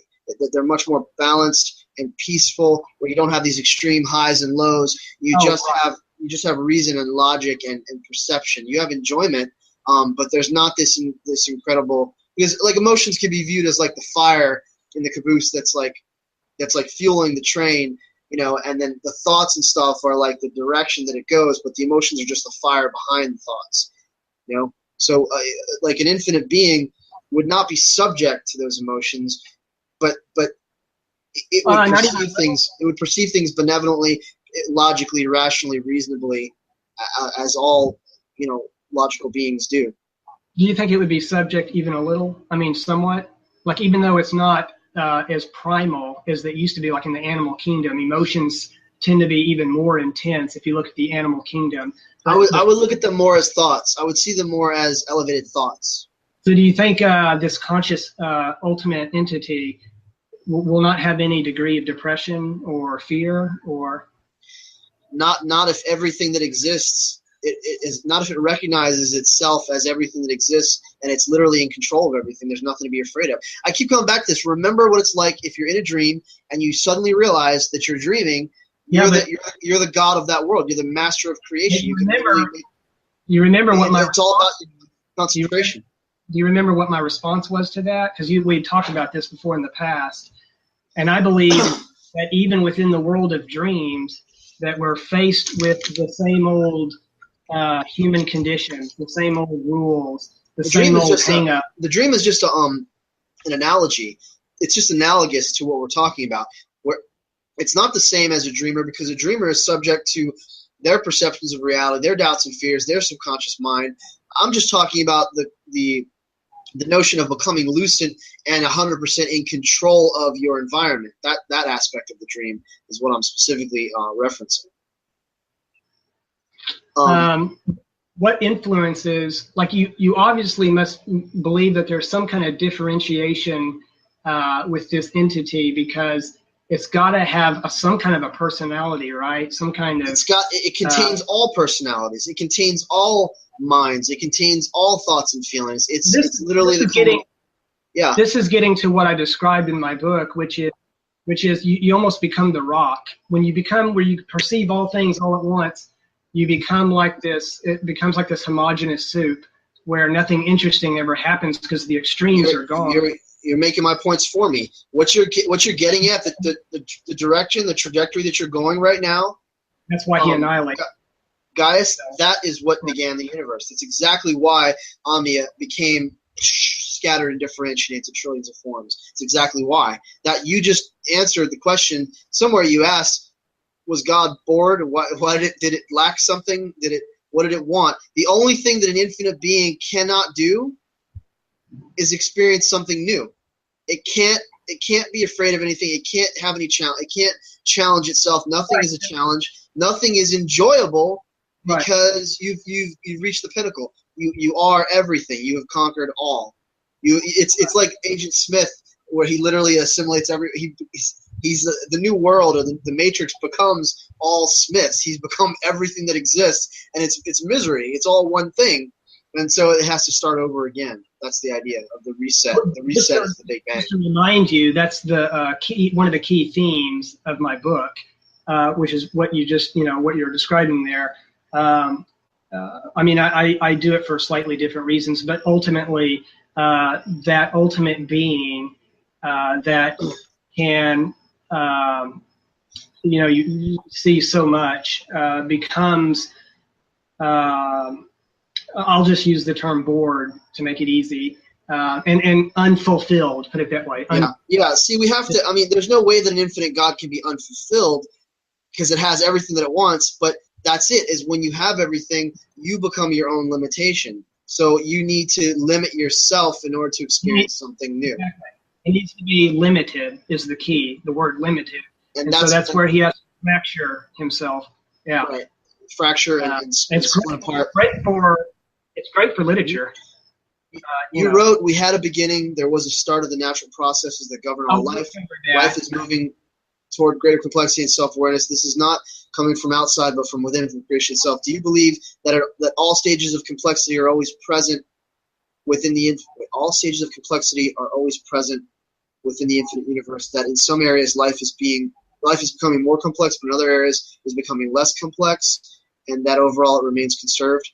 Yeah, that's what It's always becoming more complex. Of course, throughout the galaxies, throughout the cosmos, the solar system, some star systems, some planetary systems, some organisms, some life forms are more complex. Others are further behind. It's not consistent. It's happening all at once and all. Right, but I view the totality of all that. What you just described, the totality of all that, to me, I believe that is something that's conserved. So it's like a conveyor belt, a cosmic conveyor belt. So you constantly have things that are being constructed and created and going towards complexity, and things that are being deconstructed or destroyed or less complexity or chaos. Life and death. You're describing biological life and death, really. You get your toroidal torus or whatever your conveyor belt, and so that I look at this infinite conveyor belt, or this infinite torus or series of toruses, where all these things are always happening. So in terms of literature, it's great to tell about the progression. But my view, and I'm sometimes a little gray or fuzzy on exactly what your stance is on this, but I view that there really ultimately is no true progression in terms of the totality of it all. But there's subsets of progressions, within the context of, evolution. I want to say something, and it might blow your mind, or you might just get it just like that intuitively. But on this side of eternity, we are in hell because we're not God. But on that side of eternity, God is in hell because it is God, and all it wants is to come back and be subjective and experience fear and loss, and it's crazy, but it wants to experience fear and loss and incompleteness, because that's what it desires, because that is the absence. That's the irony. Where it is right now. That's the absence of all that. So it always will want. So, because this is the nature of life, it always reaches, it always grows, it always goes wherever it can possibly go, without hindrance. And wherever you are, you always appreciate, what you don't have. So. Right. Like, literally, God wants to be finite and fragile and subject to change and entropy. And right now, God, as the universe, as the life forms, we want to be immortal and we want to be eternal, and we want to be all-knowing and all that. And those two pushes are what drive the cycle, the sphere. They're like what I just described is literally using the two polarity system. Magnetically, it's exactly how a toroidal engine works. Right. It fuels itself, and it feeds off of itself, and that's how all life operates. It's literally from two polarities. The push and pull, and you could look at it as dark matter and dark energy. They're doing the exact same thing. Dark matter is literally holding everything together, and dark energy is flying everything apart. It's ripping everything apart, while dark matter is holding it all together. Whether you want to believe in those terms or not, that's literally the polarity of the universe, the yin and yang that you always talk about. The balance is what actually causes. Let's say, I'm trying to think of it's one of the best mechanisms for literature. When you have two equal weights, like counterweights, you ever see them, those little gadgets, and they spin and they just can continue spinning forever and ever and ever, because gravity is doing it. Like, gravity pushes and pulls so that there's a continuous. That's what Omnia is doing at all times. It wants to be subjective, but it also wants to be unified. Omnia in me wants to be whole and complete and unified and immortal and eternal and knowing more, knowing everything, and at peace. And Omnia, as Omnia in another form in the future and in the distant past, wants to be right where I am, because where it's at, it's undesirable because it's already experienced it. So it wants to experience something different. And each time it unfolds, it experiences differently, which is where the multiverse actually exists. The multiverse exists at all times, everywhere, not like separate universes, but separate and unique manifestations or unfolding of Omnia as a universe. Yeah, well, one of the things I explain in my book, The Forever All, is that one of the things nature is always doing is always trying to preserve equilibrium and balance. And so whenever we move towards an extreme, for example, ultimate consciousness, nature, right, the universe always finds a way to cause or influence a kickback or a pushback. And it will find a way to correct that excessive behavior, believe me. And then when you go in the opposite extreme, for example, being too differentiated or not conscious enough, again, nature finds a way to keep and provide this nice undulation between balance. Mm-hmm. Sometimes that undulation can become pretty erratic and pretty, up and down like a yo-yo, and pretty extreme. Those are the horrible times through history, of course, when there's a lot of mass killings and what have you. But ideally, what you want to find in your life, in nature, is to try to find that gentle undulation between balance. Or I agree. It's never going to be perfectly balanced, but If you look at it, and if you look at the model again, that's a vortex. That's the vortex equilibrium. It's vortex equilibrium. It's exactly what it's doing. Seeking equilibrium through the vortex spiral. And a perfect analogy for this, I was going to say something that equates would be the advancement of technology and all of the wonders of technology, machines, what we have accomplished, and how we've extended our lifespan and improved the quality of life, while at the same time damaging and destroying the environment, the ecosystem, while at the same time what technology has done is isolated us and separated us, and there are all these side effects. So now you have another push toward moving back toward the rustic and the old-fashioned and wanting things to be more simplistic. And the further you go, exactly, in some societies and cultures, toward things that are edgy and straight and materialistic, and everything is monochrome and everything is homogenistic. We want diversity, and we also want things to be as they used to be, and we want things that are more sort of rough around the edges and more organic. So yeah, that's what's always happening in every way, everywhere, and the goal is to just find equilibrium and balance, a perfect balance between those two extremes. I agree. All right, I guess I'm going to ask one of my last questions, because we kind of jumped around and organically covered pretty much all the other questions, and I'll double check them here in a little bit. But the one that I know I didn't ask, which is the last one, do you not believe that you are the Omnia, or as I call it, the Forever All, imprisoned in eternity to experience itself forever and ever in one form to the next? I'm not imprisoned in any sense. I'm limited by my body. I'm limited by my physical form, of course. But I'm going to stick with that term. Yeah, imprisoned. I'm limited by my body. I'm limited by my imagination. I'm limited by the constraints of society and this culture.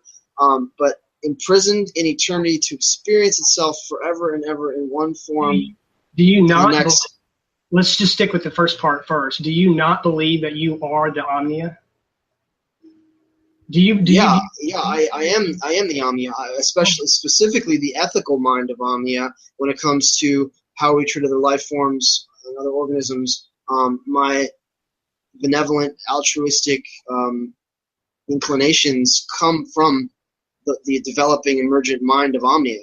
So, are you imprisoned? Are you imprisoned in eternity as Omnia? I mean, it's an abstract question, so can you clarify it? Like, imprisoned in eternity. Just real quick, I do believe that I am Omnia, that you are Omnia, and that we are imprisoned in eternity to be this eternal thing, to experience itself forever and ever. In one, I don't think that's a prison. I think that's exactly, it's a joy, it's a delight. It's exactly what it wanted. It's exactly what it wanted. But I am imprisoned and limited as a human being. Yeah, I have all kinds of limitations as a human. Just remove the emotion from that term. Because sometimes imprisonment can have usually has a negative connotation to it. But just a fixed. I'll use the word fixed. or do you think you are kept here Fixed to do what?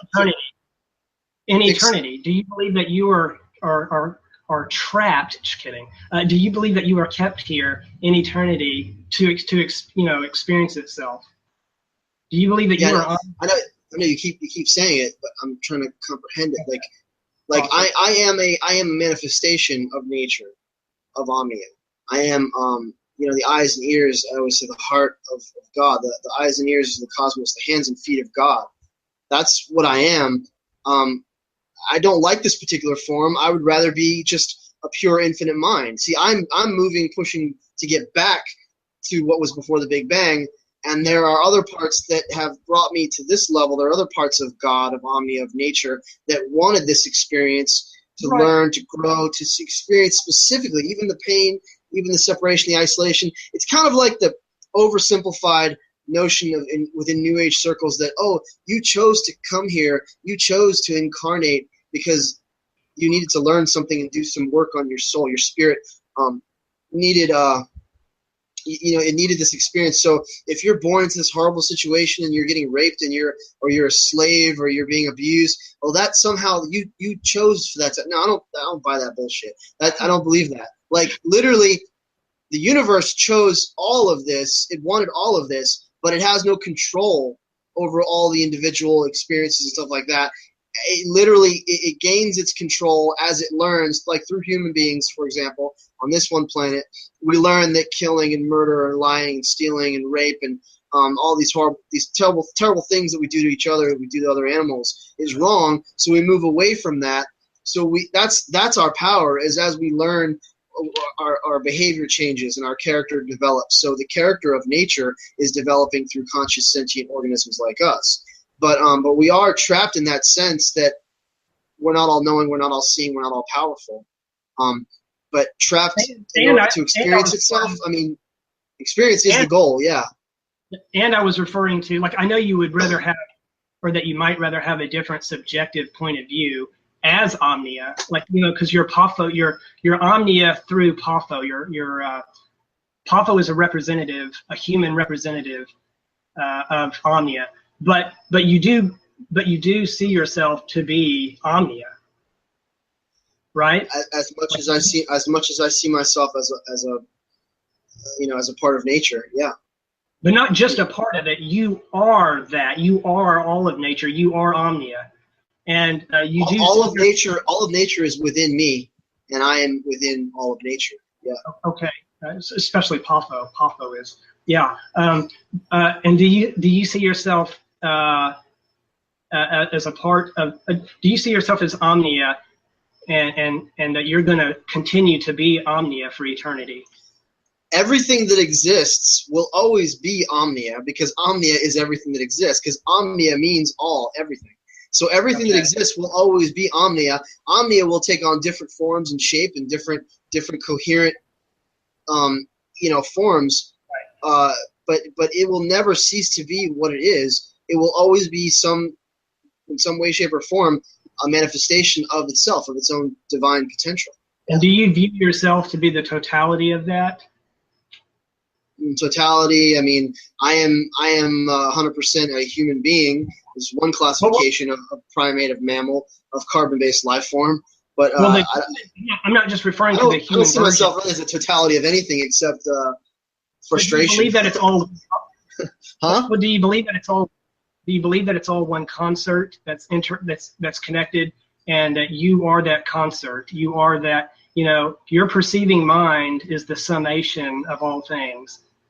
That I'm just one little itty bitty tiny speck, like on that tapestry that's behind you. Yeah, that's all I am. I'm not even a hair. I'm not even like a breath. I'm not even a speck of dust. But I am one part of the whole. So, I'm not talking about just the human version, the human vessel. I'm talking about. Do you think that it is all required, that your perceiving mind is the summation of all things?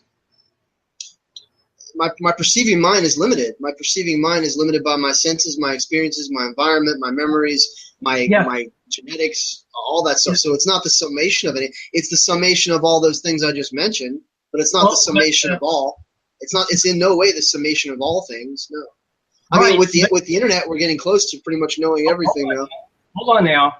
With your exact signature of that which is Papho, including headaches, that is the summation of all elements in the universe that play a role, because it takes the totality of it all.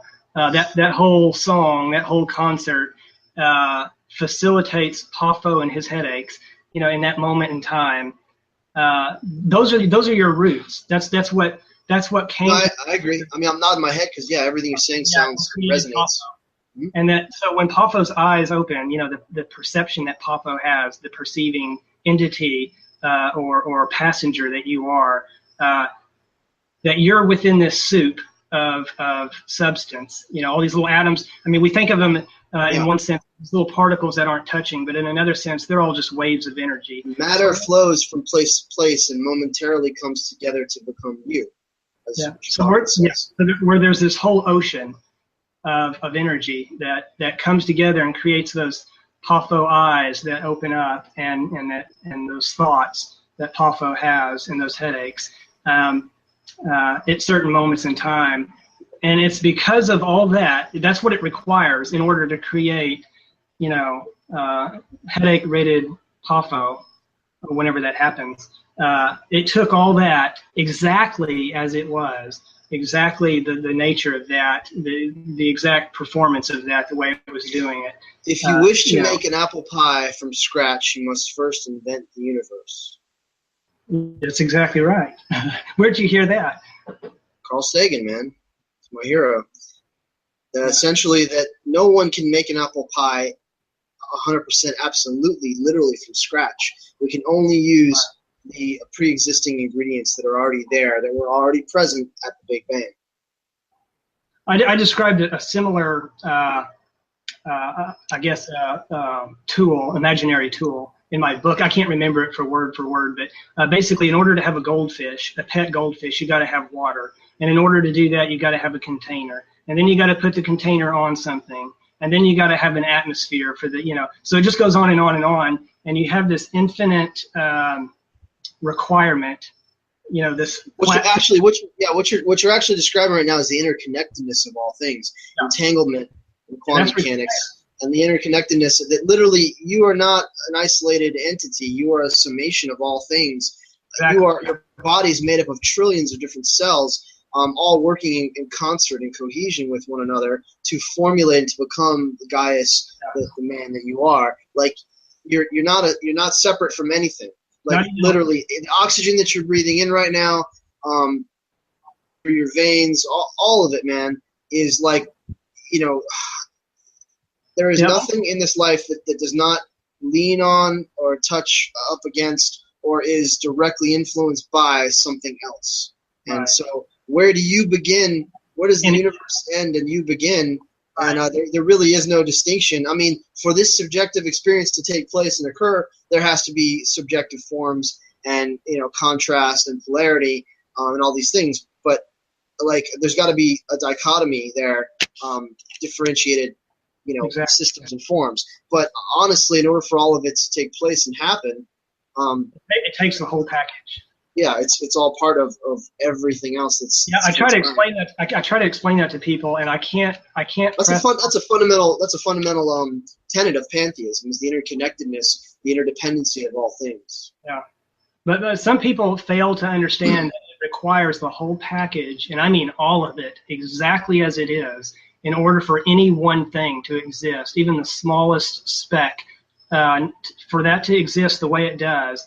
That requires everything else other than what we're trying to describe in order for it to be shaped to be what it is, both from the outside and from the inside, from the inner universe to the outer universe. It requires all that in order for that to be exactly as it is.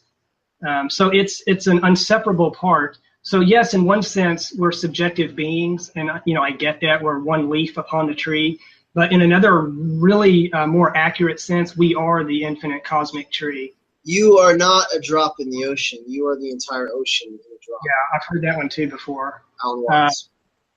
Is that who said that? Maybe Alan Watts.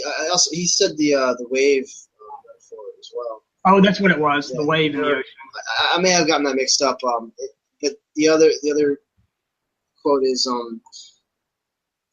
you are something. You are a wave of the ocean. Something that the whole ocean is doing. At that moment, like the ocean people, the way the ocean has waves, the ocean, the universe peoples. Yeah, in fact, let me quickly use the ocean to once again compare my model, possibly. The ocean is always doing this thing that's changing, but we can always stop and look and say, there's the ocean. The ocean will always be the ocean. And so, yes, there's these phases happening within it, and these interesting little things happening. And if you zoom in, even more little interesting things that are happening. But if you take a step back, it's all the infinite ocean, and it's always been there, and it always will be, and it will never change. Yes, It'll be the ocean. That's the conservation of energy, the law of conservation of energy. Yeah. Just to clarify and correct myself, it was Rumi that said, "You are a drop. You are not a drop in the ocean. You are the entire ocean in a drop." Was it him who said that? Okay, yeah. Yeah, when it comes to Alan Watts, I was relatively recently introduced to him some years ago because my YouTube videos, people kept asking me, they said, have you heard of Alan Watts, or have you been reading Alan Watts? And I actually got kind of annoyed with it a little bit. I was like, who the hell is this Alan Watts guy? You never heard of him, really? Yeah, I discovered him a long time ago, and this is great, man. I listen to his lectures all the time, and there's been so many great re-edits with music in the background and stuff. Yeah. Well, now he's one of my favorite modern day philosophers. I mean, if not my absolute favorite. But, people kept saying, I would ask why are you asking me about this? And they said, well, your views. He was a pantheist. He was absolutely a pantheist through and through. He was an Eastern mystic. Yeah. Yeah, that was before I even knew what pantheism was. And that's how I came across the term pantheism, because people would ask me, are you a pantheist? And I was like, what the hell's a pantheist? And so, and they were telling me that his views or my views are very in line with his, or very similar to his. And so I started reading up on him and watching his lectures. I was like, I fell in love with him right away. I found out you are a function. Go ahead, sorry. I found out he died the year I was born. I just thought that was kind of cool. That's weird. Yeah, I know he had he smoked and he drank a lot, so that definitely caught up with him. I was about to read his quote. It says, "You are a function of what the whole universe is doing, in the same way that a wave is a function of what the whole ocean is doing." Yeah, that's good. And then there's you are an aperture through which the universe is looking and exploring itself. Alan Watts. That's good. There are so many: Einstein, Alan Watts, Eckhart Tolle, and what's his name? Giordano Bruno. They all said Carl Sagan. Brian Cox and Carl Sagan. Yeah, you are in many ways, they all said this: you are a way for the cosmos to know itself, first experience itself as a human being in subjective form. I actually created a meme. See if I can find it quick. Where I guess this is the Pafo contribution. This is Pafo's contribution to that great legacy of those deep thinkers and explorers in consciousness. Just so viewers know, this is almond milk, not cow's milk. What? I'm not even looking. I'm looking up the. I was holding up my don't glass tell of me milk. For the sake of the cows, man. Okay, here you go. I was just telling the viewers that's almond milk, not cow's milk. Yeah, gotcha. Keep your integrity as a vegan. That's right. So here's my quote. Here's my contribution to that same thread, because I love it that all 5 or 4 or 5 of those guys all said the same thing in different ways. Actually, that would be a great project to collect all those quotes where they all Brian Cox, Alan Watts, Eckhart Tolle, Einstein. Who am I forgetting? And possibly Giordano Bruno. And you said Carl and Rumi. They all end up saying the same thing, which is the most basic. Eternal truths have a way of cropping up in the minds of men. I'd like to create like one meme that describes them all, and then add mine onto top, tack mine onto the bottom. So here's mine. When gazing up at the night sky, it is not you that sees the universe. It is the universe seeing itself through the eyes of a human. This is the heart of pantheism. Here you go. Yeah, I have one that I came up with which was very similar to Carl Sagan's. In fact, when I first heard it, I was like, son of a bitch, because he stole my thunder. But it was almost word for word. I've always said, you are the universe perceiving itself. And another one I used to say is, if all things play an equal part in creating your perception, then in your perception, you should see that you are the all. And then there's been a few other variations of how I said, but I would come across not only that, but like Emerson, when he came, I was explaining the law of compensation to my dad, which was a theory that I came up with, or something that I discovered, and I even called it what he called it, which was the law of compensation. And he asked me, he said, "Have you been reading Emerson?" And I was like, "No, why?" And because it sounds like what you're describing is his laws of compensation. And I can't remember if at that time I had that phrase, but I thought it was eerie that not only did I come up with the concept of the law of compensation, but I actually called it the law of compensation, which is. We're all working from the same playbook, man. We're the unconscious, latent memory of Omnia, just coming back into fruition with itself. So that's why, there are these ideas that resonate. They're so similar, and we end up just sort of paraphrasing each other, without it ever knowing. They pretty much write themselves, because it was inevitable, like, coming up and discovering the law of compensation when I did, it was pretty much, there was a high probability that I would call it the law of compensation. That's why he did it. That's why Emerson called it. Because so we all have these similar forces that pull us in certain directions. And I even remember reading about Leonardo da Vinci. I think it was Leonardo da Vinci talked about, he almost used the exact same analogy that I did, which is a child that drops his snow cone or ice cream cone, this one's mine, goes through the same emotional anguish that an adult goes through when he has to experience bankruptcy, or when he has to file for bankruptcy. And so I was trying to show a comparison there, that even though the adult doesn't give a shit about the kid's ice cream cone, and the kid doesn't give a shit about the adult's bankruptcy, they both have that same similar major emotional turmoil. Loss. Loss is universal. Whatever you deem important, wherever your priorities are, when that thing, whatever it might be, is taken away, then you experience the same. The emotions are ubiquitous.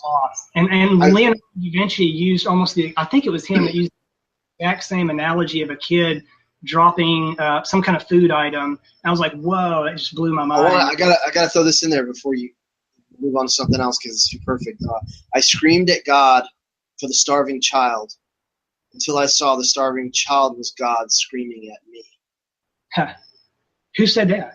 I don't know. It's unknown. That's good. When I say divine, I mean something is the greatest, most powerful, the most impressive thing there is. When I say divinity, I mean, in essence, it is the highest form of intelligence, the most beautiful, most elegant, most exquisitely complex and extraordinary thing there is.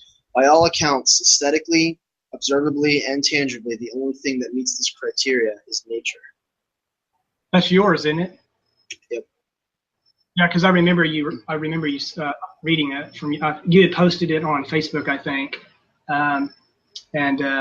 and yeah, we were both in a thread talking about the term divine. Like, some people had a hang up about pantheists using the term divine, and that was another one of those situations where I sided with your stance, and I thought, no, it's perfectly okay to use the term divine as long as, in terms of the way you define it, treating it in terms of the unbelievable awesomeness and functionality of it all. Right. It means anything that is exceptional, anything that is extraordinary, and that's nature. Pantheism. In a single leaf of a tree or a tender blade of grass, the awe-inspiring deity manifests itself.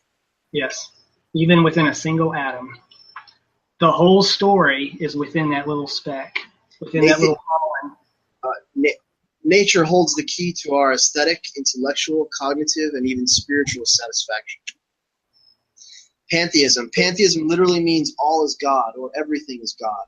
You respect nature and you feel deeply spiritual when hiking, swimming in the sea or lake, or experiencing the outdoors. You feel in tune with the earth, and you have a strong love for animals and plants. You consider yourself a spiritual person, and you strive to respect that divinity within everyone and everything. So are you going down the list? You have a list? Yeah, I'm just reading a few memes that I have. Pantheism, a religion/philosophy in which nature is the only God, and there is nothing supernatural about it. Yeah, very good. Yeah. What if you can still believe in God, but also embrace science and education? Live free of supernatural authority, not fear divine retribution, nor concern yourself with a heaven above or a hell below, and only live in the now. Divine retribution in the traditional sense. Yeah. Even this is pantheism. Even though there are negative consequences. Of course we suffer consequences of our actions. We're all subject to the laws of cause and effect. Yeah. But I know what you mean. Okay, here you go. Here's my last one. God is the universal, immortal, unconscious, eminent, and emergent life principle inherently found within all energy matter that is currently manifesting itself as the universe via the laws of nature, and more locally in relation to us as the planet, the biosphere, and all of the Earth's ecosystems, as well as all of its inhabitants. In a word, God is Mother Nature, or as I refer to it, the Omnia. I've read that one too. These are all familiar to me because you post them, here and there, and I see these, whether it's on your website or within a Facebook discussion, or some of the writings that you sent me in Word docs, and they're good. They're good. Definitely, and just because this conversation was very complex and deep, and I'm not sure if people could follow it all, so I'm just trying to kind of bring it home and make it tangible, and what we're essentially talking about. We're essentially talking about pantheism and the subsets of pantheism and the different interpretations different pantheists have of these really ineffable, very subtle, extraordinarily powerful and poignant concepts, but they're also very subtle and complex and nuanced. So, just trying to bring it back to that. Christopher Greenwood, he was also developed an interest in pandeism.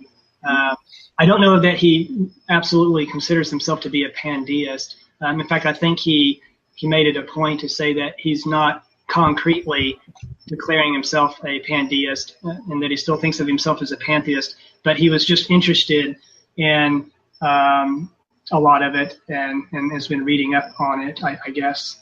Yeah, he's extremely he reads a lot, and he's very hungry and driven, and I appreciate his mind. I feel bad that I've not been able to correspond with him as much lately. I was going to invite him to this particular video session, but I told him that we might get so into this that I kind of wanted it to be a focus on your specific philosophy, not just pandeism, but your take, your world model, your worldview. That we might not have time to, turn it into that kind of a video. And also, I'm not sure if he would be comfortable with the idea that it was being recorded. He acted a little uneasy about that, but he might be cool with it. I don't know. Yeah, I mean, I did ask him. Definitely get back. Huh? Go ahead. I did ask him some of these questions because I talked to him just the other day, and I was getting some great responses from him, and kind of having him dive into some of his thoughts there, where he agrees and disagrees with pandeism, and where he disagrees, I think, with deism, just plain deism. Yeah, we'll have like a hangout. We can have like a session where we can all talk and stuff. Yeah. That's no problem. It's just a question of I literally neglected to do today for these two podcasts. I sacrificed one for the other. How long have we been going? I've been bogged down. There's a lot of I have no idea. Should we bring? It's probably about 3 hours. I would say that we're getting that. Yeah, man, we can wrap it up. I do appreciate your questions. I hope I answered your questions. Yeah. I know that it's a lot, and you got a lot going on in your head and stuff. I mean, we can revisit. If you have specific. Yeah, and the human language is always somewhat of a barrier, but I think I was able to get a good grasp on your view of the universe and how and where certain things were cleared up for me. Whereas you want to understand anything about biopantheism, go out and study biology. Just study life. Like my ontology, my epistemology, my model of existence, my theory of everything can literally be found in a seashell. Yeah, it can literally be found in examining a tree. Any form of life, any manifestation of life on this earth, in this universe, tells the whole story right there. I agree. All you have to know is, I guess you kind of have to know the story, and then you can see it. But well, not necessarily. In my book, The Forever All, I wrote exactly what you're talking about. I said the greatest book you could ever read from is, the greatest pages are the pages of nature. You look at the rings of a tree. You look, like you were saying, at the seashell. You may not know the whole totality of it all right away, but these things will feed you information, valuable information, and your worldview. Little pieces of it might not always be correct, your interpretation of things, but the more a person studies and watches nature and reads the pages of nature, the closer they're going to come to getting a glimpse of Omnia and what Omnia is. Well said, man. I can't say it any better than that. That's the truth. So let's wrap it up, and we can keep talking, after off air or whatever a little bit. But thank you guys. I do appreciate it, and I hope to all the listeners it was enjoyable and thought provoking and mind expanding, and not too convoluted or confusing. So just say a final word, guys. And we'll sign off. It was entertaining for me, so I enjoyed it, and informative. Okay, thanks, brother. Appreciate it. This is our source. This is our life. This is who we are. Please visit our website for more information about this life-changing philosophy. You can also join our Facebook groups by following the links provided in the description box below, and find fellowship with others who share these same ethics and ideals. Whoever you are not alone. The whole universe resides within you. Now and forever, in nature we trust.